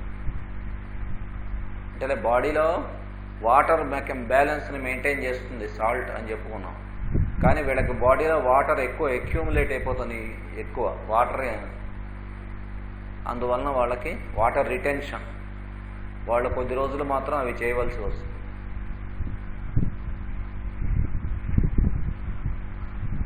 ఓవర్ వెయిట్ ఉన్నవాళ్ళు వెయిట్ తగ్గాలంటే, లేదా మరీ సన్నగా ఉన్నటువంటి వాళ్ళు వెయిట్ పెరగాలంటే దానికి కూడా ఆహారంలో కొన్ని అడ్జస్ట్మెంట్స్ ఉన్నాయి.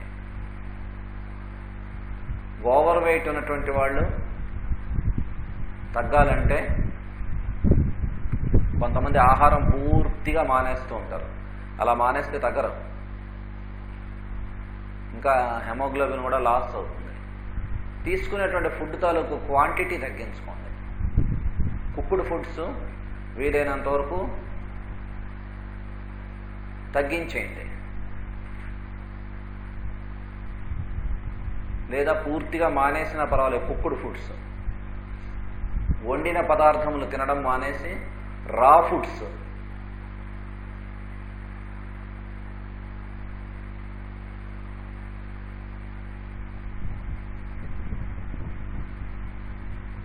అంటే ఇందాక చెప్పినటువంటి పెసలు ఉన్నాయి. ఈ పెసలు, శనగలు, గోధుమలు, కందులు, ఇవన్నీ కూడా ఇందాక చెప్పిన క్వాంటిటీకి ఇంకొంచెం ఎక్కువ క్వాంటిటీ తీసుకోవచ్చు. డబల్ తీసుకోవచ్చు. అంటే బాడీకి ఏ రకమైనటువంటి ఎక్సర్సైజ్ లేకుండా సెడెంటరీ జాబ్ ఉన్నవాళ్ళు మాత్రం ఇందాక చెప్పిన క్వాంటిటీ కన్నా డబల్ తీసుకోవచ్చు. ఫిజికల్ ఎక్సర్సైజ్ ఎక్కువగా ఉండి, ఫిజికల్ వర్క్ ఎక్కువగా ఉండేటువంటి వాళ్ళు ఇందాక మనం చెప్పుకున్న క్వాంటిటీ కన్నా 4 times కూడా తీసుకోవచ్చు. సెడెంటరీ జాబ్ ఉన్న వాళ్ళు అంత ఎక్కువ క్వాంటిటీ తీసుకుంటే వెయిట్ తగ్గాల్సిన బదులు పెరుగుతారు. బాడీకి పూర్తిగా ఎక్సర్సైజ్ కానీ, యోగాసనాలు కానీ, సూర్య నమస్కారాలు కానీ రోజు బాగా ఎక్కువగా చేస్తున్నటువంటి వాళ్ళు అయితే వీటి వలన వెయిట్ పెరగడం ఉండదు. మిగిలిన వాళ్ళు, సెడెంటరీ జాబ్ ఉన్న వాళ్ళు క్వాంటిటీ ఆ రకంగా రెగ్యులేట్ చేసుకోకపోతే వాటి వలన మళ్ళీ వెయిట్ పెరుగుతారు. పచ్చికూరలు,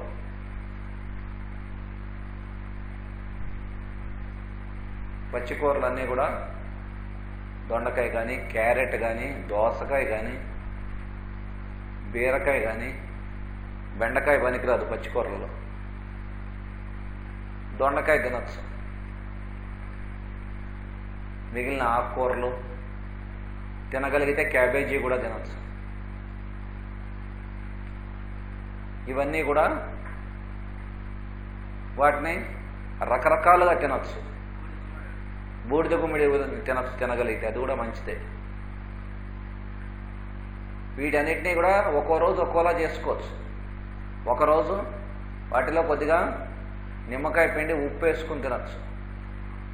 ఒకరోజు తేనె కలుపుకుని తినచ్చు.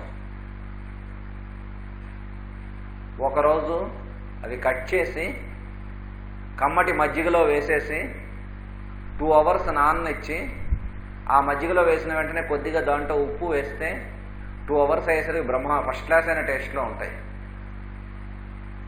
అవి తినేసి మజ్జిగ తాగేయచ్చు.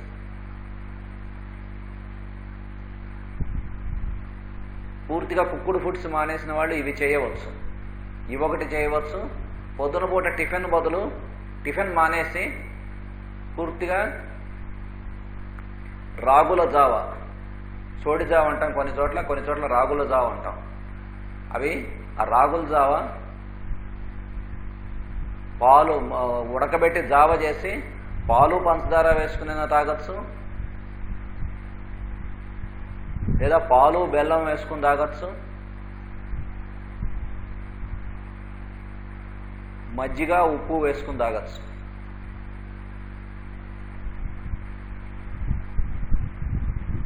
రోజు పొద్దున్నే వాళ్ళ ఆకలిని బట్టి ఒక పెద్ద గ్లాసుడు కానీ లేక 2 గ్లాసులు దాకా తాగినా కూడా దానివల్ల వెయిట్ పెరగరు.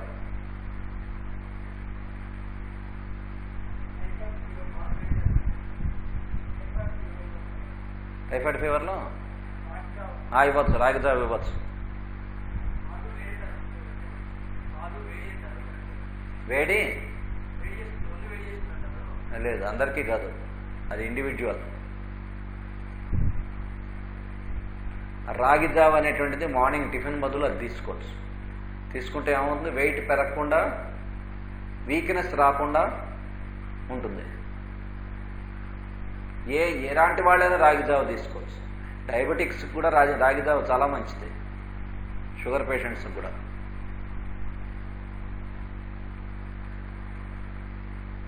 అలాగే మధ్యాహ్నం భోజనం బదులు ఈ సోక్డ్ సిరియల్స్ అన్ని తీసుకుని మజ్జిగ తాగచ్చు. ఈ ధాన్యాలన్నీ తిని మజ్జిగ తాగితే ముందు మెంటల్గా మనం ప్రిపేర్ అవ్వలేం, కానీ మనకు అలవాటు అయినటువంటిది కొంచెం సంచువస్ క్వాంటిటీ అన్నం అది పెట్టుకుని దాంట్లో కూరలు లేకపోతే కొంచెం పచ్చళ్ళు, ఆ రుచులు వీటికి ఇష్టపడినటువంటి వాడు గుండె గుబేలం ఉంటుంది, ఇవి తింటే బలం ఉంటుందా అని. కానీ చాలా ఎనర్జెటిక్గా ఉంటుంది, ఏమీ బలంలో ఏం తక్కువ ఉండదు. మధ్యాహ్నం అవి తీసుకుని రాత్రిపూట ఈ పచ్చి కూరలు నానబెట్టినవి తీసుకుని తర్వాత మజ్జిగ తాగచ్చు.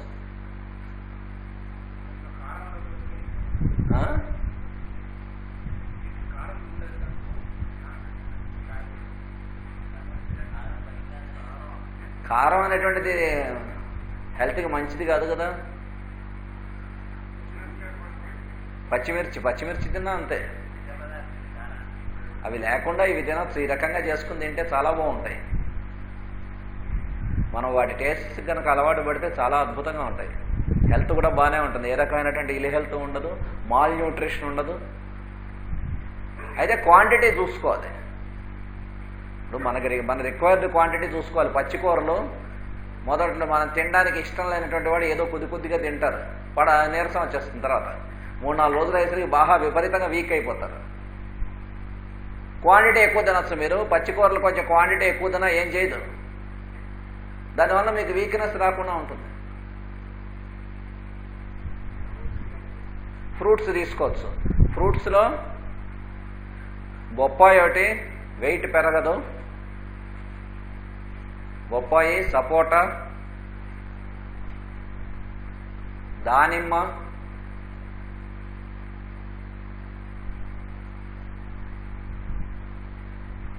పైనాపిల్,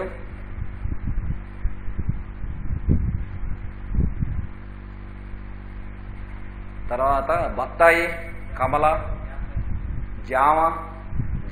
ఫ్రీక్వెంట్గా తినడం కొంచెం అది వెయిట్ పెంచే అవకాశం ఉంది, కానీ జామ మంచిదే. కానీ అది కూడా హెల్త్కి, డయాబెటీస్ వాళ్ళు కూడా జామ తినచ్చు.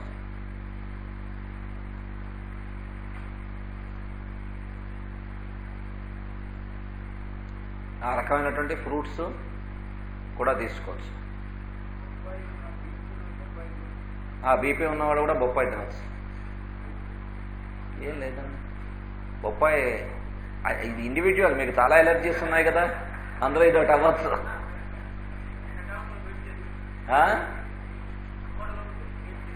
లేదండి, అవన్నీ ఇండివిజువల్, జనరల్ కాదు. తర్వాత బాడీ వెయిట్ తగ్గించుకోదలుచుకున్నటువంటి వాళ్ళు తప్పనిసరిగా ఆహారంలో నువ్వుల నూనె కానీ నువ్వుల పప్పు నూనె కానీ వాడితే వెయిట్ తగ్గుతారు.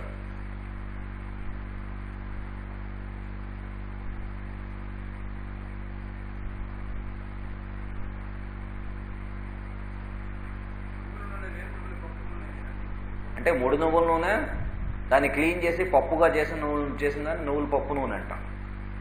అంటే ముడి నువ్వుల నూనె అయితే కొంచెం నల్లగా ఉంటుంది, ఇది కొంచెం రంగుగా ఉంటుంది. టేస్ట్ కూడా ముడి నువ్వుల నూనె కొంచెం వగరు ఉంటుంది, ఇది అది ఉండదు.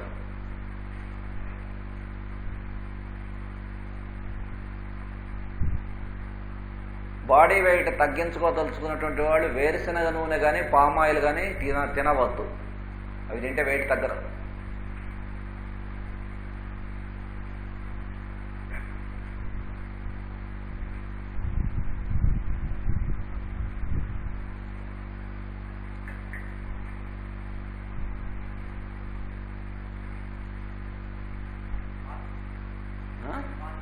తీసుకోవచ్చు. పాలంటే వెయిట్ తగ్గదలుచుకున్నటువంటి వాడు రోజు 2-3 సార్లు పాలు తాగడం అది చేయకూడదు, ఒకసారి కొన్ని తీసుకోవచ్చు. తర్వాత వెయిట్ తగ్గదలుచుకున్నవాడు తప్పనిసరిగా మర్చిపోకుండా పెరుగు తినడం మానేయాలి, పెరుగు వేసుకోవడం మానేయాలి. మజ్జిగ ఎంత కావాల్సినా ఎంతైనా వేసుకోవచ్చు, పెరుగు వేసుకుంటే మాత్రం వెయిట్ తగ్గదు.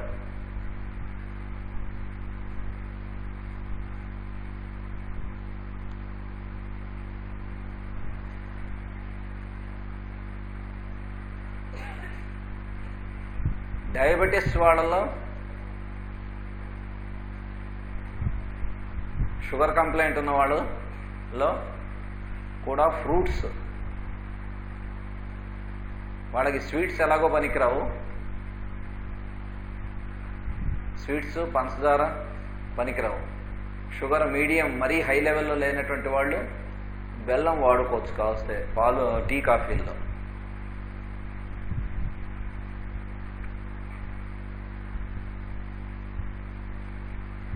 ఫ్రూట్స్లో వాళ్ళు మిగుల పండింది కాకుండా బాగా రైపెన్ కాకుండా ఉన్నటువంటి బొప్పాయి తినచ్చు. డయాబెటిక్ పేషెంట్స్ కూడా దోరగా పండింది అంటాం. అలాగే జామ తినచ్చు.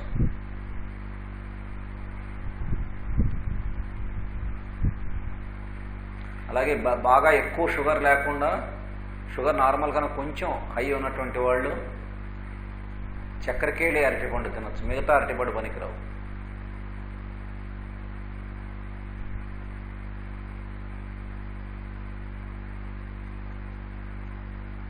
బాగా స్వీట్గా లేనటువంటి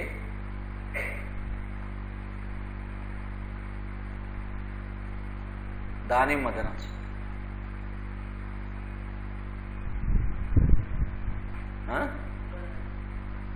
పుల్లది కాదు, మరీ స్వీట్గా కాకుండా ఉంది. అలాగే సపోటా తినచ్చు.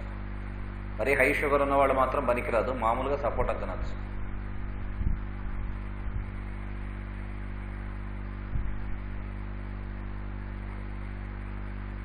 ఇవి క్రానిక్ డిసీజెస్లోను, ఎక్యూట్ డిసీజెస్లోను కూడా ఆహార నియమములు. ఖర్జూర, ఎండు ఖర్జూరం తినచ్చు.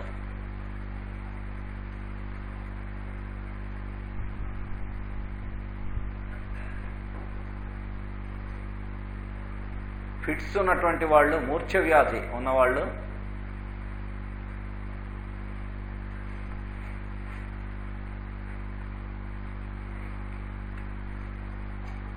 ఆ మూర్ఛ వ్యాధి బాగా ఎక్కువగా తరచుగా వస్తున్న వాళ్ళు ఈ అరిసెలు, జున్ను, ఈ తాటి ముంజలు ఇవి మానేయాలి.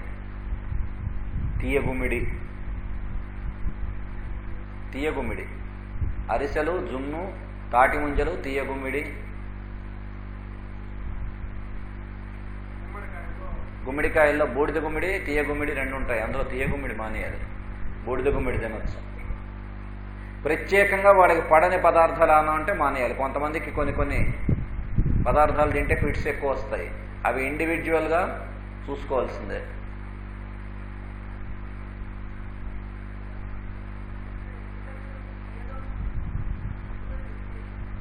షుగర్ మరీ ఎక్కువ ఉన్నవాడు తినకూడదు, మామూలు మీడియంగా ఉన్నవాడు తినచ్చు.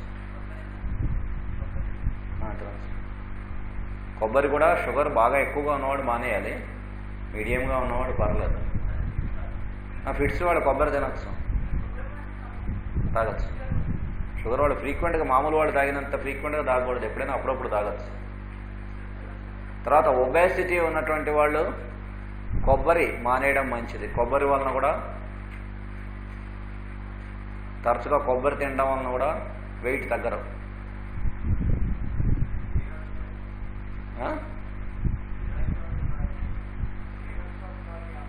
రీనల్ స్టోన్స్ ఉన్నవాళ్ళ, రీనల్ స్టోన్స్ ఉన్నటువంటి వాళ్ళు అలోపతిలో చాలా లిస్ట్ చెబుతారు.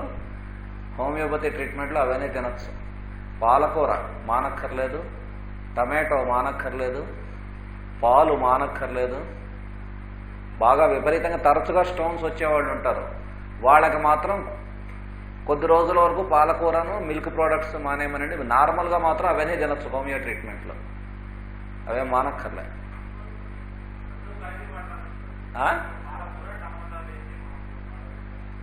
రెండు కలిపి వాడకూడదు, విడిగా వాడచ్చు.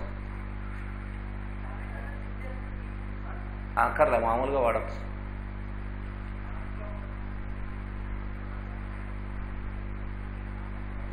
వాసుదేవ. ఇంకా వేటి గురించి అయినా డైట్ గురించి మర్చిపోయినా ఉంటే, డైట్ గురించి ఇంకెవరన్నా ఏమన్నా చెప్పాల్సింది ఎవరికైనా గుర్తొచ్చి ఉంటే అది చెప్పుకొని మిగతా మెంటల్ డిసీజెస్లో బ్యాలెన్స్ ఇంకా కొంత ఉన్నది, అది చెప్పుకుంటాం.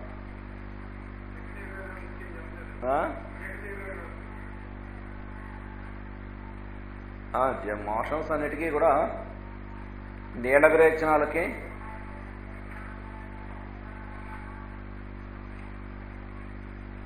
శనగపప్పు పెసరపప్పుకు సంబంధించినటువంటివేమీ కూడా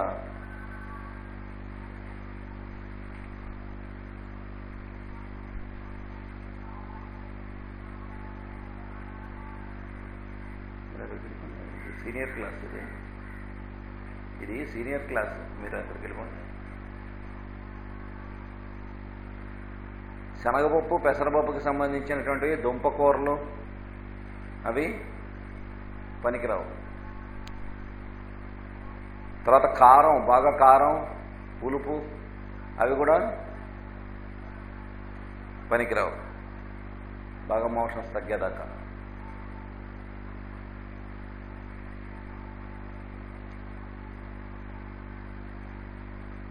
జిగట విరేచనాలకు కూడా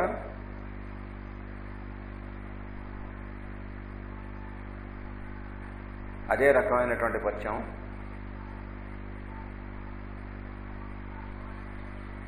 జిగట విరేచనాలు అవుతున్నటువంటి వాళ్ళకి ఇంకోటి స్పెషల్ ఒకటి ఉన్నది, తినవచ్చు. ముఖ్యంగా రక్తం పడుతున్న వాళ్ళు ఫ్రెష్గా చేసినటువంటి జిలేబీ అది తింటే రక్తం పడడం, తర్వాత మోషన్స్ కూడా తగ్గుముఖం పడతాయి. ఫ్రెష్గా చేసినటువంటి జిలేబీ.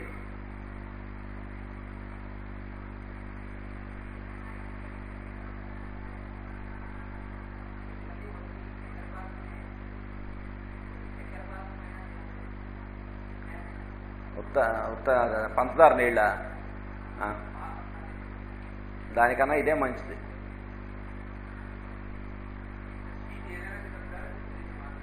జిలేబీ, గులాబ్ జాము పెద్ద ఉపయోగపడదు. జిలేబీ ఒకటి, తర్వాత ఏమో సగ్గుబియ్యం జావ ఒకటి,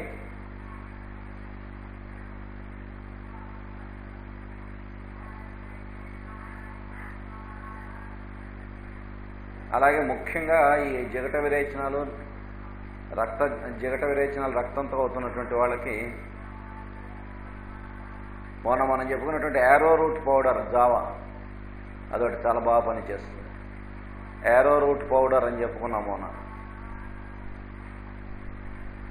పాలకొండ జావా అంటారు కొన్ని ఏరియాస్లో, పాల పలుకులు పాలకొండ జావా అంటారు కొన్ని ఏరియాస్లో.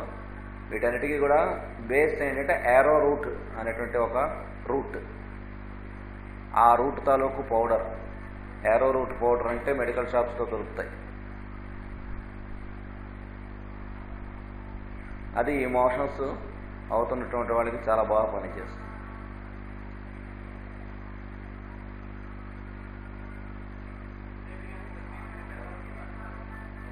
ఏవైనా పర్వాలేదు.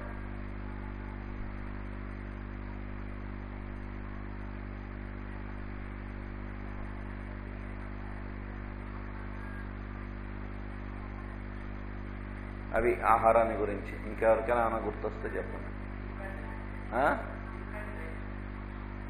పిల్లల్లో ఆహారం గురించి, చిన్నపిల్లల్లో, సంటి పిల్లల్లో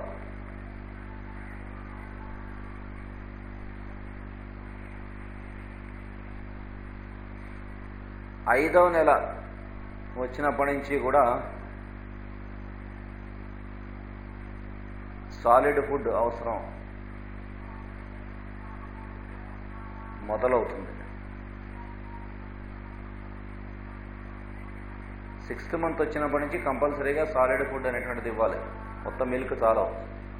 5th మంత్ నుంచి కూడా మనం కొద్దిగా ఇంట్రడ్యూస్ చేయొచ్చు, అన్నీ కాదు. ఈ మిల్క్ బిస్కెట్స్ ఉంటాయి కదా, అవి పాలల్లో వేసి గుజ్జులాగా చేసి అదొకటి బెటర్స్.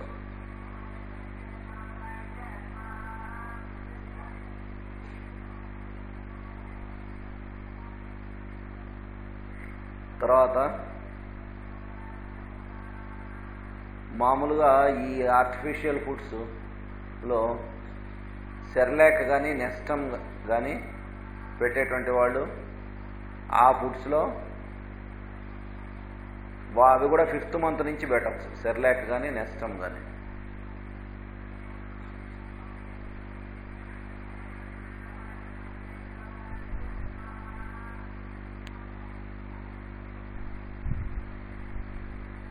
సిక్స్త్ మంత్ కరెక్ట్గా అన్నప్రాసన చేయడానికి తగినటువంటి వయస్సు.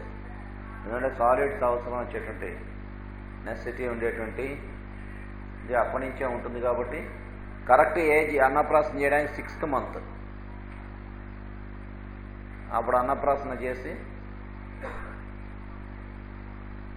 తర్వాత ఈ ఆర్టిఫిషియల్ ఫుడ్స్లో ఫారెక్స్ మాత్రం అవాయిడ్ చేయండి, ఎవరికి అడ్వైస్ చేయకండి ఫారెక్స్.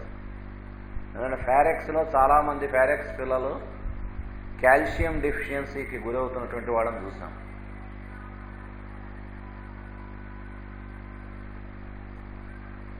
సెర్లాక్ నెస్టమ్ కొంతవరకు బెటర్ దాని మీద. అయితే వాటికన్నా కూడా మనం ఇంట్లో తయారు చేసి కూడా చేయవచ్చు. బియ్యం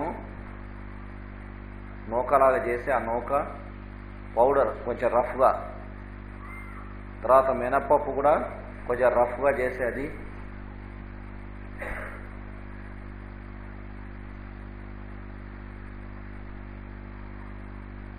కందిపప్పు కూడా కొద్దిగా వేయించి పౌడర్ లాగా చేసేది అవి ఇంట్లో తయారు చేసి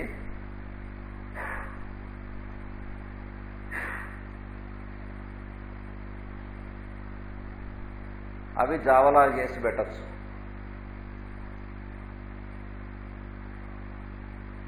సిక్స్త్ మంత్ వచ్చిన తర్వాత అన్నప్రాసన చేసి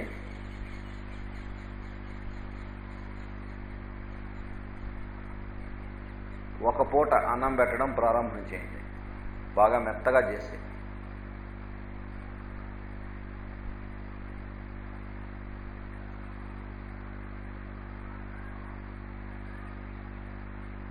ఎందుకంటే అప్పటికి 6th మంత్కి మెత్తగా చేయకపోతే అరగదు, మళ్ళీ మోషన్స్ అవుతాయి.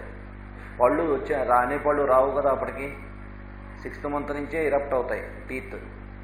అంచేత బాగా మెత్తగా చేసి గుజ్జులాగా అది నెమ్మదిగా తినిపించవచ్చు. ఆ అన్నంలో నెయ్యి వేసి గుజ్జులాగా చేయవచ్చు, లేదా కందిపప్పు వేయించి పప్పు వండి అది అన్నంలో కలిపి కొద్దిగా నెయ్యి వేసి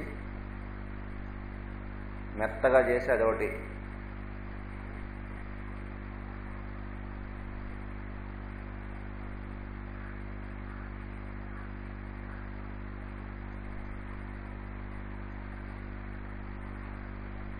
అలాగే ఈజీగా డైజెస్ట్ అయ్యేటువంటి కూరలు కూడా బాగా మెత్తగా చేసేసి అన్నంలో మెత్తగా కలిపేసేసి పెట్టవచ్చు. ఉదాహరణకి బీరకాయ కానీ పొట్లకాయ కానీ లేదా బంగాళదుంప కూడా అప్పుడప్పుడు ఉడకబెట్టి అది కూడా పెట్టవచ్చు. బంగాళదుంప,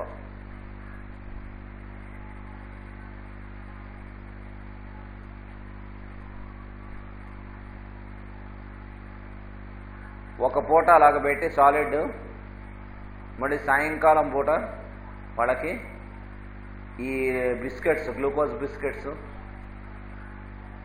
లేకపోతే ఫ్రూట్స్ ఏమన్నా సరే, యాపిల్ కానీ, యాపిల్ ఉడకబెట్టి పెట్టచ్చు,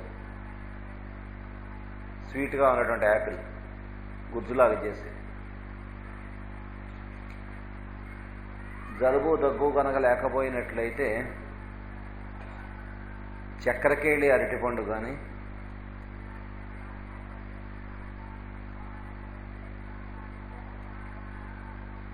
ఆకుపచ్చ అరటిపండు కానీ మధ్యాహ్నం కానీ సాయంకాలం కానీ పెట్టచ్చు. రాత్రి పెట్టకండి.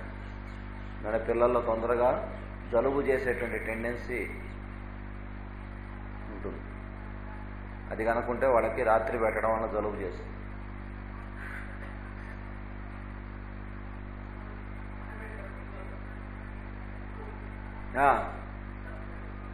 మామూలు పప్పులోను కూరల్లోనూ కూడా ఉప్పు వేయచ్చు, ఉప్పు వేసి పెట్టచ్చు. అలాగే మొన్న చెప్పుకున్నాం, కొంతమంది పిల్లలు కొంచెం కారం తగిలిస్తే తప్ప తినరు, కొంతమంది కొంచెం పులుపు ఉండాలి.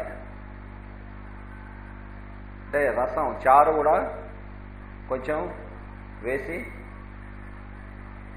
గుజ్జులాగా చేసి అన్నంలో అది కూడా పెట్టచ్చు. అంచేత వాళ్ళ టేస్ట్స్ ఏమిటో మనం గమనించాలి, గమనించి దాని ప్రకారం తయారు చేసి పెట్టాలి.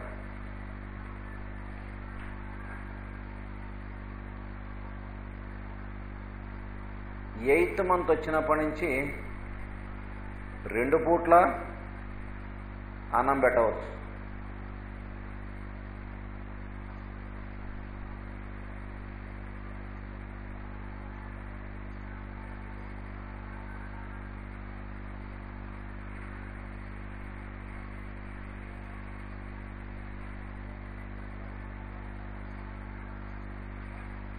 సాధారణంగా 8th మంత్ వచ్చేసరికి కొంచెం పళ్ళు బాగానే వస్తాయి, లేదా 10th మంత్ వచ్చేసరికి చాలా మటుకు పళ్ళు వస్తాయి. కాబట్టి మరీ గుజ్జులాగా మెత్తగా కాకుండా కొంచెం నవలడానికి కూడా వాళ్ళకి ఏదైనా ఇలాంటివి ఇస్తూ ఉండొచ్చు.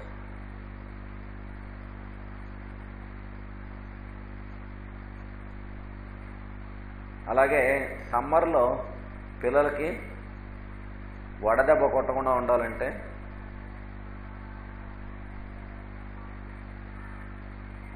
ఎండు ఖర్జూరం, ఎండు ద్రాక్ష,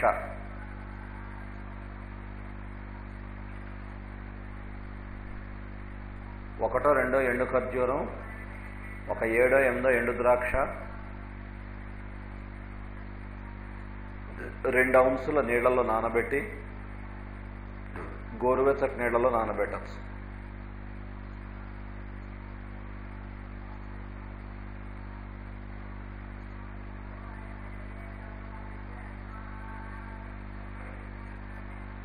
ఒక 2 hours అయిన తర్వాత అది పిండేసి ఫిల్టర్ చేసి ఆ వాటర్ ఒకటి పడితే చాలా మంచిది. వాళ్ళు తాగకపోతే కొంచెం పంచదార యాడ్ చేయొచ్చు దాంట్లో.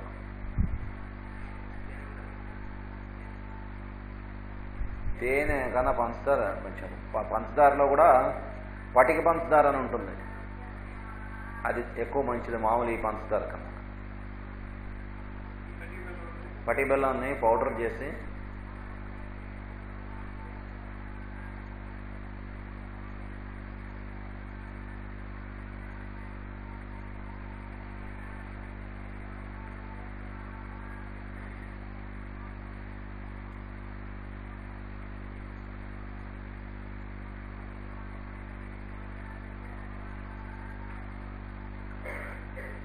అలాగే పాలు ఎలాగో ఇస్తూ ఉంటాం. పాలలో కూడా మనకి పడకపోతే మామూలు మిల్క్, ప్యాకెట్ పాలు పడకపోతే మనం ఏదైనా టిన్ మిల్క్ ఇవ్వవచ్చు. కానీ వీలైనంత వరకు ప్యాకెట్ పాలు, అంటే మనకు ఆవు పాలు కానీ గేదె పాలు కానీ దొరకని చోట ప్యాకెట్ పాలు అలవాటు చేయొచ్చు. చేస్తే ఏమవుతుందంటే వాళ్ళు ఎక్కడికి వెళ్ళినా ప్రాబ్లం ఉండదు. ఆ రకమైనటువంటి రెసిస్టెన్స్ కూడా వాళ్ళకి డెవలప్ అవుతుంది.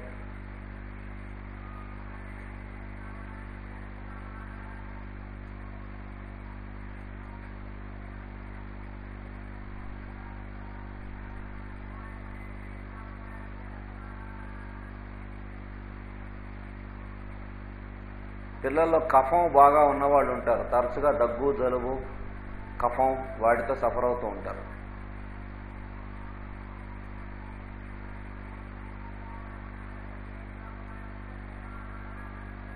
ఒక టీ స్పూను, ఒక హాఫ్ టీ స్పూన్ తేనె తీసుకుని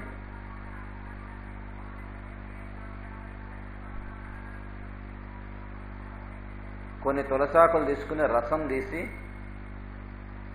తులసాకు రసం తులసాకులు కానీ తమలపాకులు కానీ ఒక 2 తమలపాకులు తీసుకుని బాగా నొక్కితే దాంట్లోంచి రసం వస్తుంది. ఆ రసం కానీ లేదా ఒక 5, 7, 8 తులసి దళాలు, 10 తులసి దళాలు తీసుకుని నొక్కితే రసం వస్తుంది. ఆ రసం కానీ రెండిట్లో ఏదైనా పర్వాలేదు, తేనెతో కలిపిస్తే కఫం అనేటువంటిది పోతుంది, దగ్గు కూడా తగ్గుతుంది.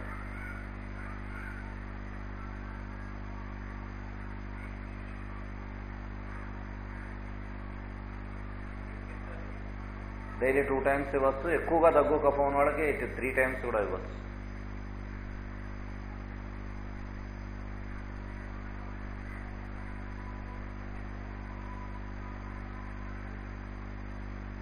అలాగే ఒక్కోసారి పిల్లలకి డైజెషన్ అన్న డిస్టర్బ్ అయితే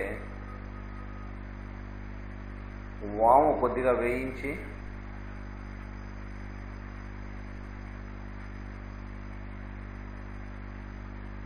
అది పౌడర్ చేసి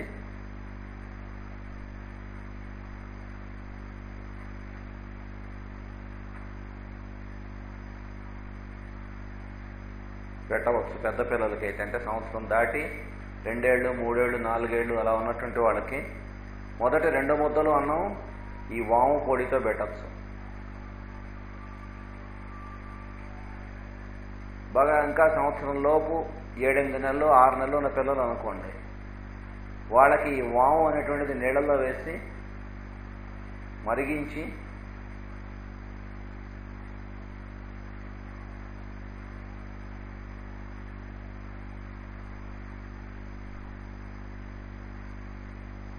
అది వడబోసి ఆ నీళ్లు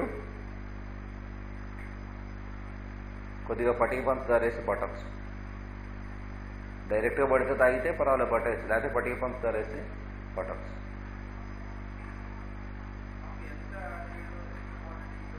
కొంచెం ఒక అది మరి పసిపిల్లలకైతే ఒక ½ టీ స్పూన్ కన్నా తక్కువ వామ్స్ వాటర్లో వేసి మరిగిస్తే సరిపోతుంది. పెద్దవాళ్ళకైతే 1 టీ స్పూన్ వాము వేయించేసి పౌడర్ చేసి, లేదా అసలు కొంత వాము వేయించి పౌడర్ చేసి మనం బాటిల్లో పెట్టుకోవచ్చు. పెట్టుకుని అది అప్పుడప్పుడు ఇలా ఉన్నప్పుడల్లా కలిపి పెడుతూ ఉండవచ్చు.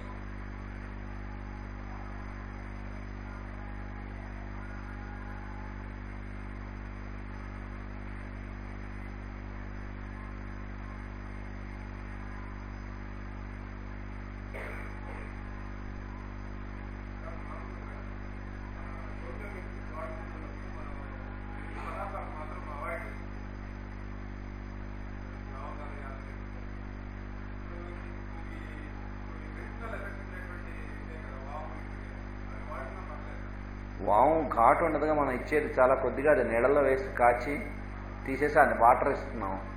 అలాగే పౌడర్ చేసి కొద్దిగా పౌడర్ అన్నంలో బాగా డైల్యూట్ చేసి ఇస్తున్నాం.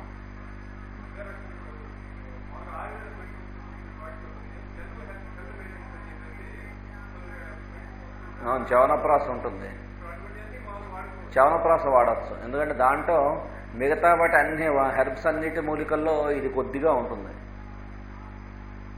అదే అది డామినేట్ చేయదు, మిగతా డామినేట్ చేస్తాయి. అంచేత మెడిసిన్కి ఒక 2 hours గ్యాప్ ఇచ్చేది వాడచ్చు.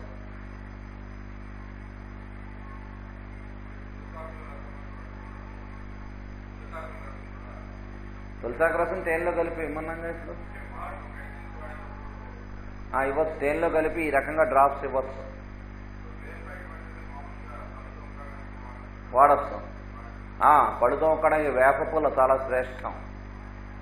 మనకి ఆయుర్వేదంలో అడ్వైస్ చేసేవి వేప ఒకటి, కానుగ చెట్టు అని ఉంటుంది, ఆ కానుగ పుల్ల, ఆ రెండు కూడా పళ్ళు తోముకోవడానికి శ్రేష్టం.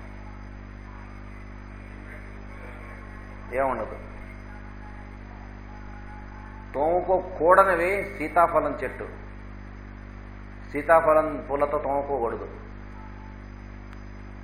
ముఖ్యంగా. అంటే ఏ చెట్టు కనిపిస్తే ఆ చెట్టు పుల్ల విరిచేసి తోమేసుకుంటూ ఉంటారు కొంతమంది. అదేమిటో తెలియకుండా మాత్రం అలాంటివి చేయకూడదు. పళ్ళు తోముకోవడానికి ఉత్తరైన పుల్లతో తోముకోవచ్చు, కానుగ పుల్ల, అలాగే వేప పుల్ల.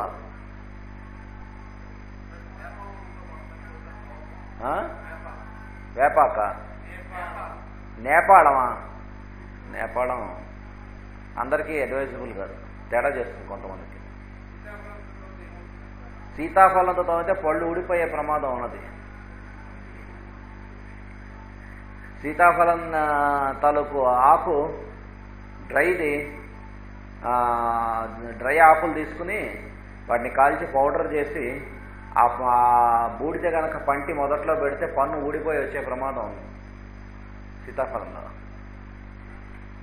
అంటే సీతాఫలం పూలతో తోమకూడదు.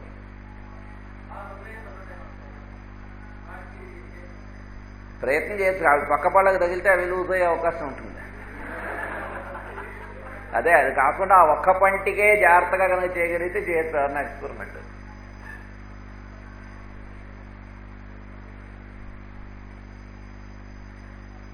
అలాగే ఈ మోషన్స్ అవుతున్న వాటిలో ఈ జిగట విరేచనాలు అవుతున్న వాళ్ళకి గసగసాలు ఇస్తూ ఉంటారు, కానీ హోమియో మందులు వాడుతున్నప్పుడు అది పనికిరాదు.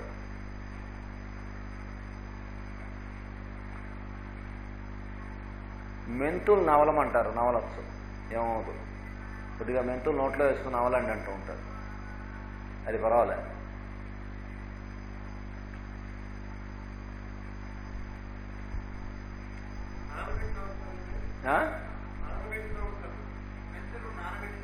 నానబెట్టింది డయాబెటీస్ వాళ్ళకి చాలా శ్రేష్టం. షుగర్ కంప్లైంట్ ఉన్న వాళ్ళకి మెంతులు 3 రకాలుగా వాడచ్చు. 1 టీ స్పూను కానీ, ½ టీ స్పూన్ కానీ మెంతులు రాత్రి నీళ్లలో నానబెట్టి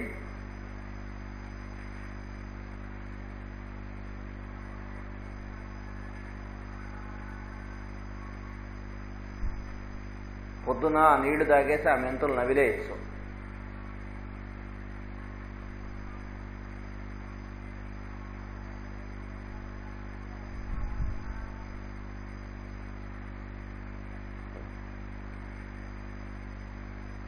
లేదా మెంతులు వేయించి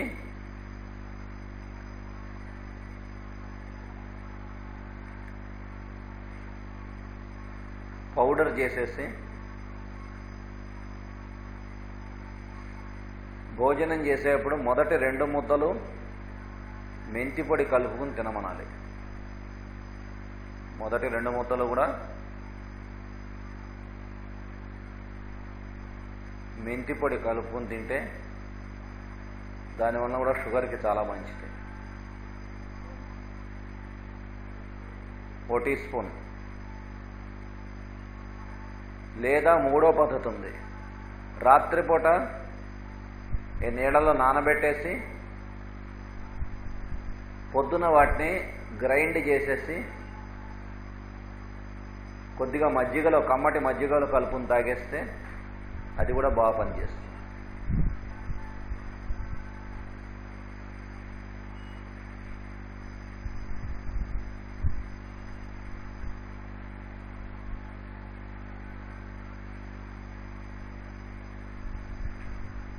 అలాగే కాకరకాయ రసం, షుగర్ ఉన్న వాళ్ళకి రోజు ఒక కాకరకాయ రసం తీసుకుని తాగేస్తే చాలా మంచిది.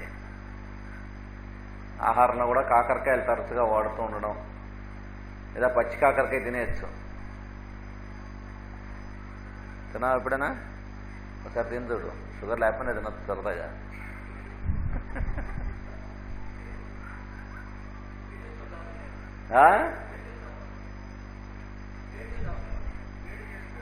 వేడి చేస్తుంది కొంతమందికి కాకరకాయ.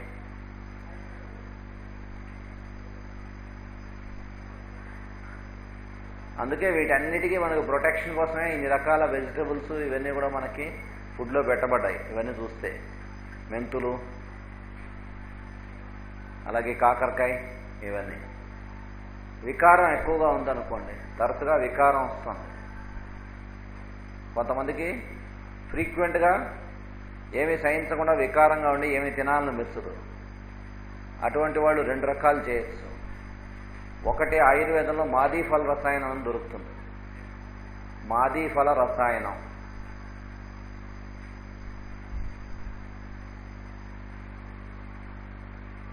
ఆ మాదీఫల రసాయనం కొద్దిగా ఒక 4-5 డ్రాప్స్ చేతిలో వేసుకుని వేలుతో అది నాకితే నాలిక మొత్తానికి రాసుకోవాలి. రాసి చప్పరిస్తే ఆ వికారం పోతుంది. మాదీఫల రసాయనం అంటారు.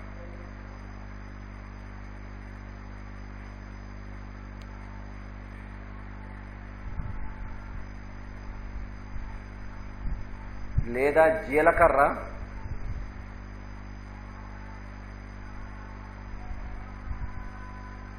జీలకర్ర వేయించి పొడి కొట్టి ఉంచి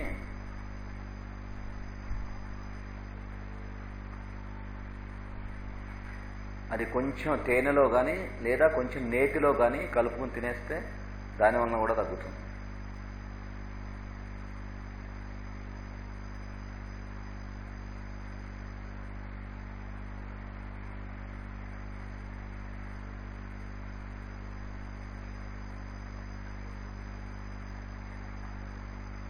అలాగే కొంతమందికి ఎక్కిళ్ళు వస్తూ ఉంటాయి, ఎంతసేపటికి ఆగవు, తరచుగా వస్తూ ఉంటాయి.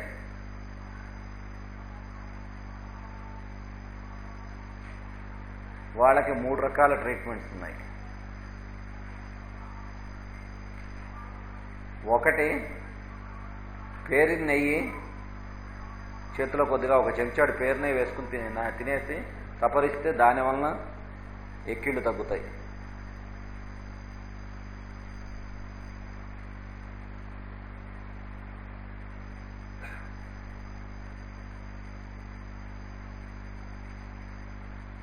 అలాగే జీలకర్ర కూడా కొద్దిగా ఒక 1/2 టీ స్పూన్ తీసుకుని నోట్లో వేసుకుని నమిలితే దానివలన తగ్గుతాయి.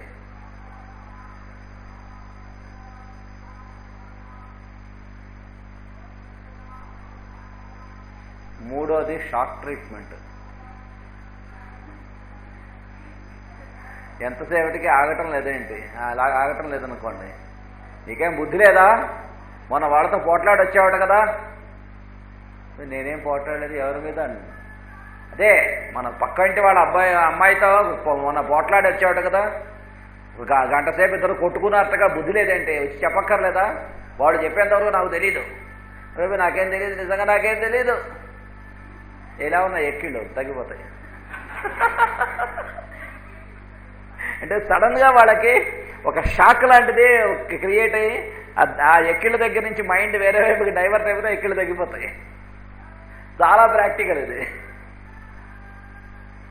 కంటిన్యూస్గా ఎక్కిళ్ళు, ఏదైనా అనారోగ్యం ఉండి ఎక్కిళ్ళు వచ్చేవాళ్ళకి కాదు, లివర్ డిసీజ్ ఉండి ఎక్కిళ్ళు వచ్చేవాళ్ళు ఉంటారు, వాళ్ళకి ఇలాంటివి ఏం చేసినా తగ్గవు.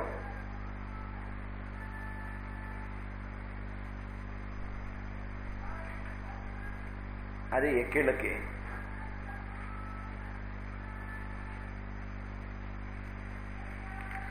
తర్వాత ఎసిడిటీ ఉన్న వాళ్ళకి, పులసరం ఎసిడిటీతో సఫర్ అవుతున్న వాళ్ళకి,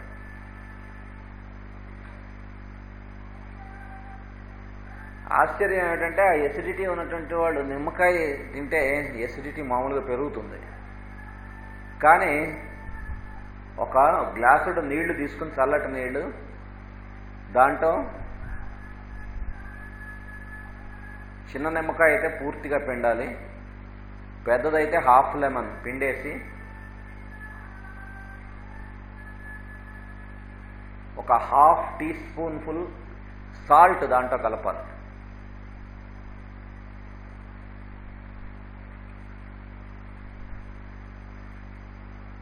కలిపేసి పొద్దున్న బ్రషింగ్ అయిన ఒక 5 నిమిషాల తర్వాత తాగేయాలి.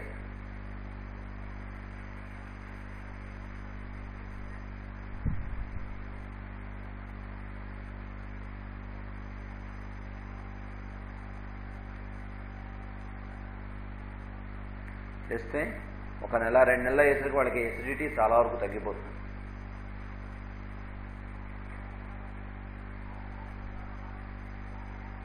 అయితే హైపర్ టెన్సివ్స్ బీపీ ఉన్నవాళ్ళు మాత్రం జాగ్రత్తగా చూసుకోవాలి. సాధారణంగా ఉప్పును నిమ్మకాయ కలిస్తే బీపీ సాధారణంగా రైజ్ అవుతుంది, కానీ వాళ్ళు చెక్ చేసుకుంటూ ఉండాలి. వాళ్ళకి దీనివల్ల ఏమైనా బీపీ రైజ్ అయితే మాత్రం మానేయాలి. అలాంటి వాళ్ళకి ఇంకా 2 ఉన్నాయి, అవి పనికొస్తాయి.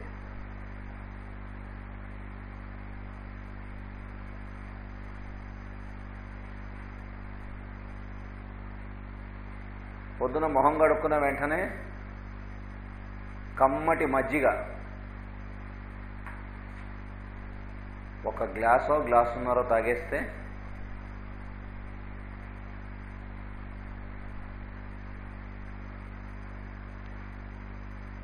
ఎసిడిటీ బాగా రిలీఫ్ ఇస్తుంది, బాగా తగ్గిపోతుంది. రోజు అలా కంటిన్యూ చేయాలి. పుల్లటి మజ్జిగ పనికిరాదు. పుల్లటి మజ్జిగ తాగితే ఎసిడిటీ పెరుగుతుంది. చప్పటి మజ్జిగ లేదా కమ్మటి మజ్జిగ, దాంట్లో ఉప్పు వేసుకుని నిమ్మకాయ పిండుకోవచ్చా అని అడగరాదు, అవి వేయకూడదు. అవేం లేకుండా ఉత్తమ మజ్జిగ.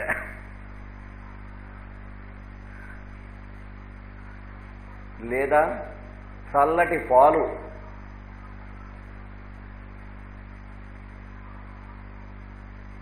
కాచి చల్లార్చినవి కానీ, లేదా మంచి పాలు దొరికితే మామూలు కాచినవి కానీ, చల్లటి పాలు ఇప్పటి రోజుల్లో కాచి చల్లార్చినవే శ్రేష్టం. అవి ఇంకా దాంట్లో ఇంకేమి కలుపుకోకుండా, వీలైతే పంచదార కూడా లేకుండా తాగితే దానివలన కూడా ఎసిడిటీ తగ్గుతుంది. మామూలు అలవాటు ప్రకారం కాఫీ టీలు అలవాటు ఉన్నటువంటి వాళ్ళు ఇవి తీసుకున్న ఒక 1/2 అవర్ 45 మినిట్స్ తర్వాత వాళ్ళకి కావాల్సిన కాఫీ టీలు పుచ్చుకోవచ్చు.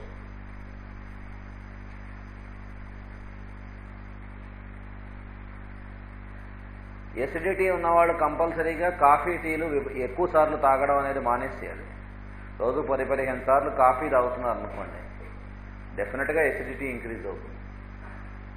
ఒక 2 సార్లు, మహా అయితే 3 సార్లు బాగా స్ట్రాంగ్గా కాకుండా తాగచ్చు.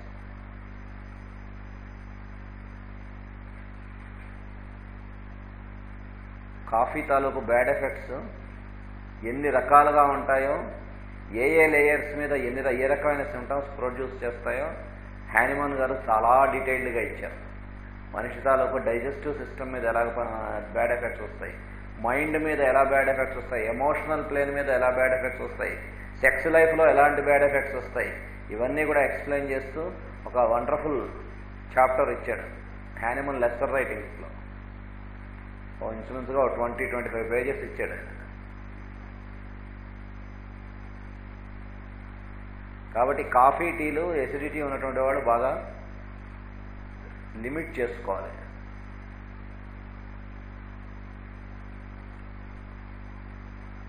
అలాగే నిద్ర పట్టని వాళ్ళకి ఒక చిట్కా ఉంది, ఇదివరకు చాలాసార్లు చెప్పుకున్నాం. ఎవరైనా కొత్త వాళ్ళు ఉన్నట్టయితే మళ్ళీ రాసుకోండి. కొద్దిగా ఎండు కొబ్బరి,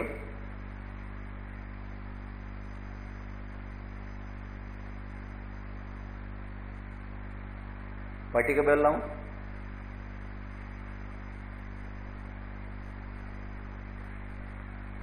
ఒకటో రెండో, అలాగే ఎండు కొబ్బరి 2-3 చిన్న చిన్న ముక్కలు, ఒక చిటికెడు గసగసాలు,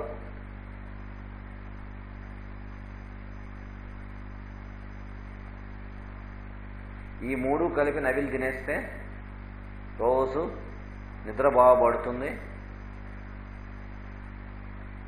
హోమియో మందు వాడుతున్న వాడు గసగసాలు మానేసి మిగతా 2 కలిపి తీసుకున్నా నిద్రపడుతుంది. రాత్రి పడుకునేప్పుడు నిద్ర అప్పుడేగా రావాల్సిందే. మనం పడుకోదలుచుకున్నా దానికి ఒక 1.5 అవర్ 2 అవర్స్ ముందు ఇది తినేసి పడుకుంటే మంచి నిద్ర పడుతుంది.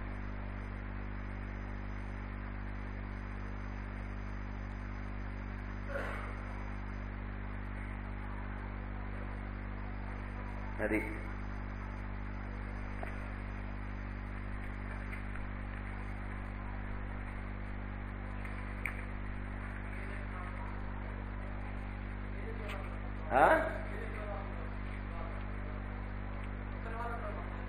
ముసలి వాళ్ళకా వాడచ్చు.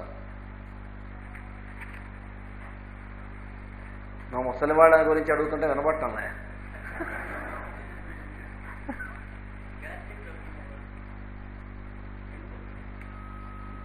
తినచ్చు, ఎండు కొబ్బరి తింటే ఏమవుతుంది.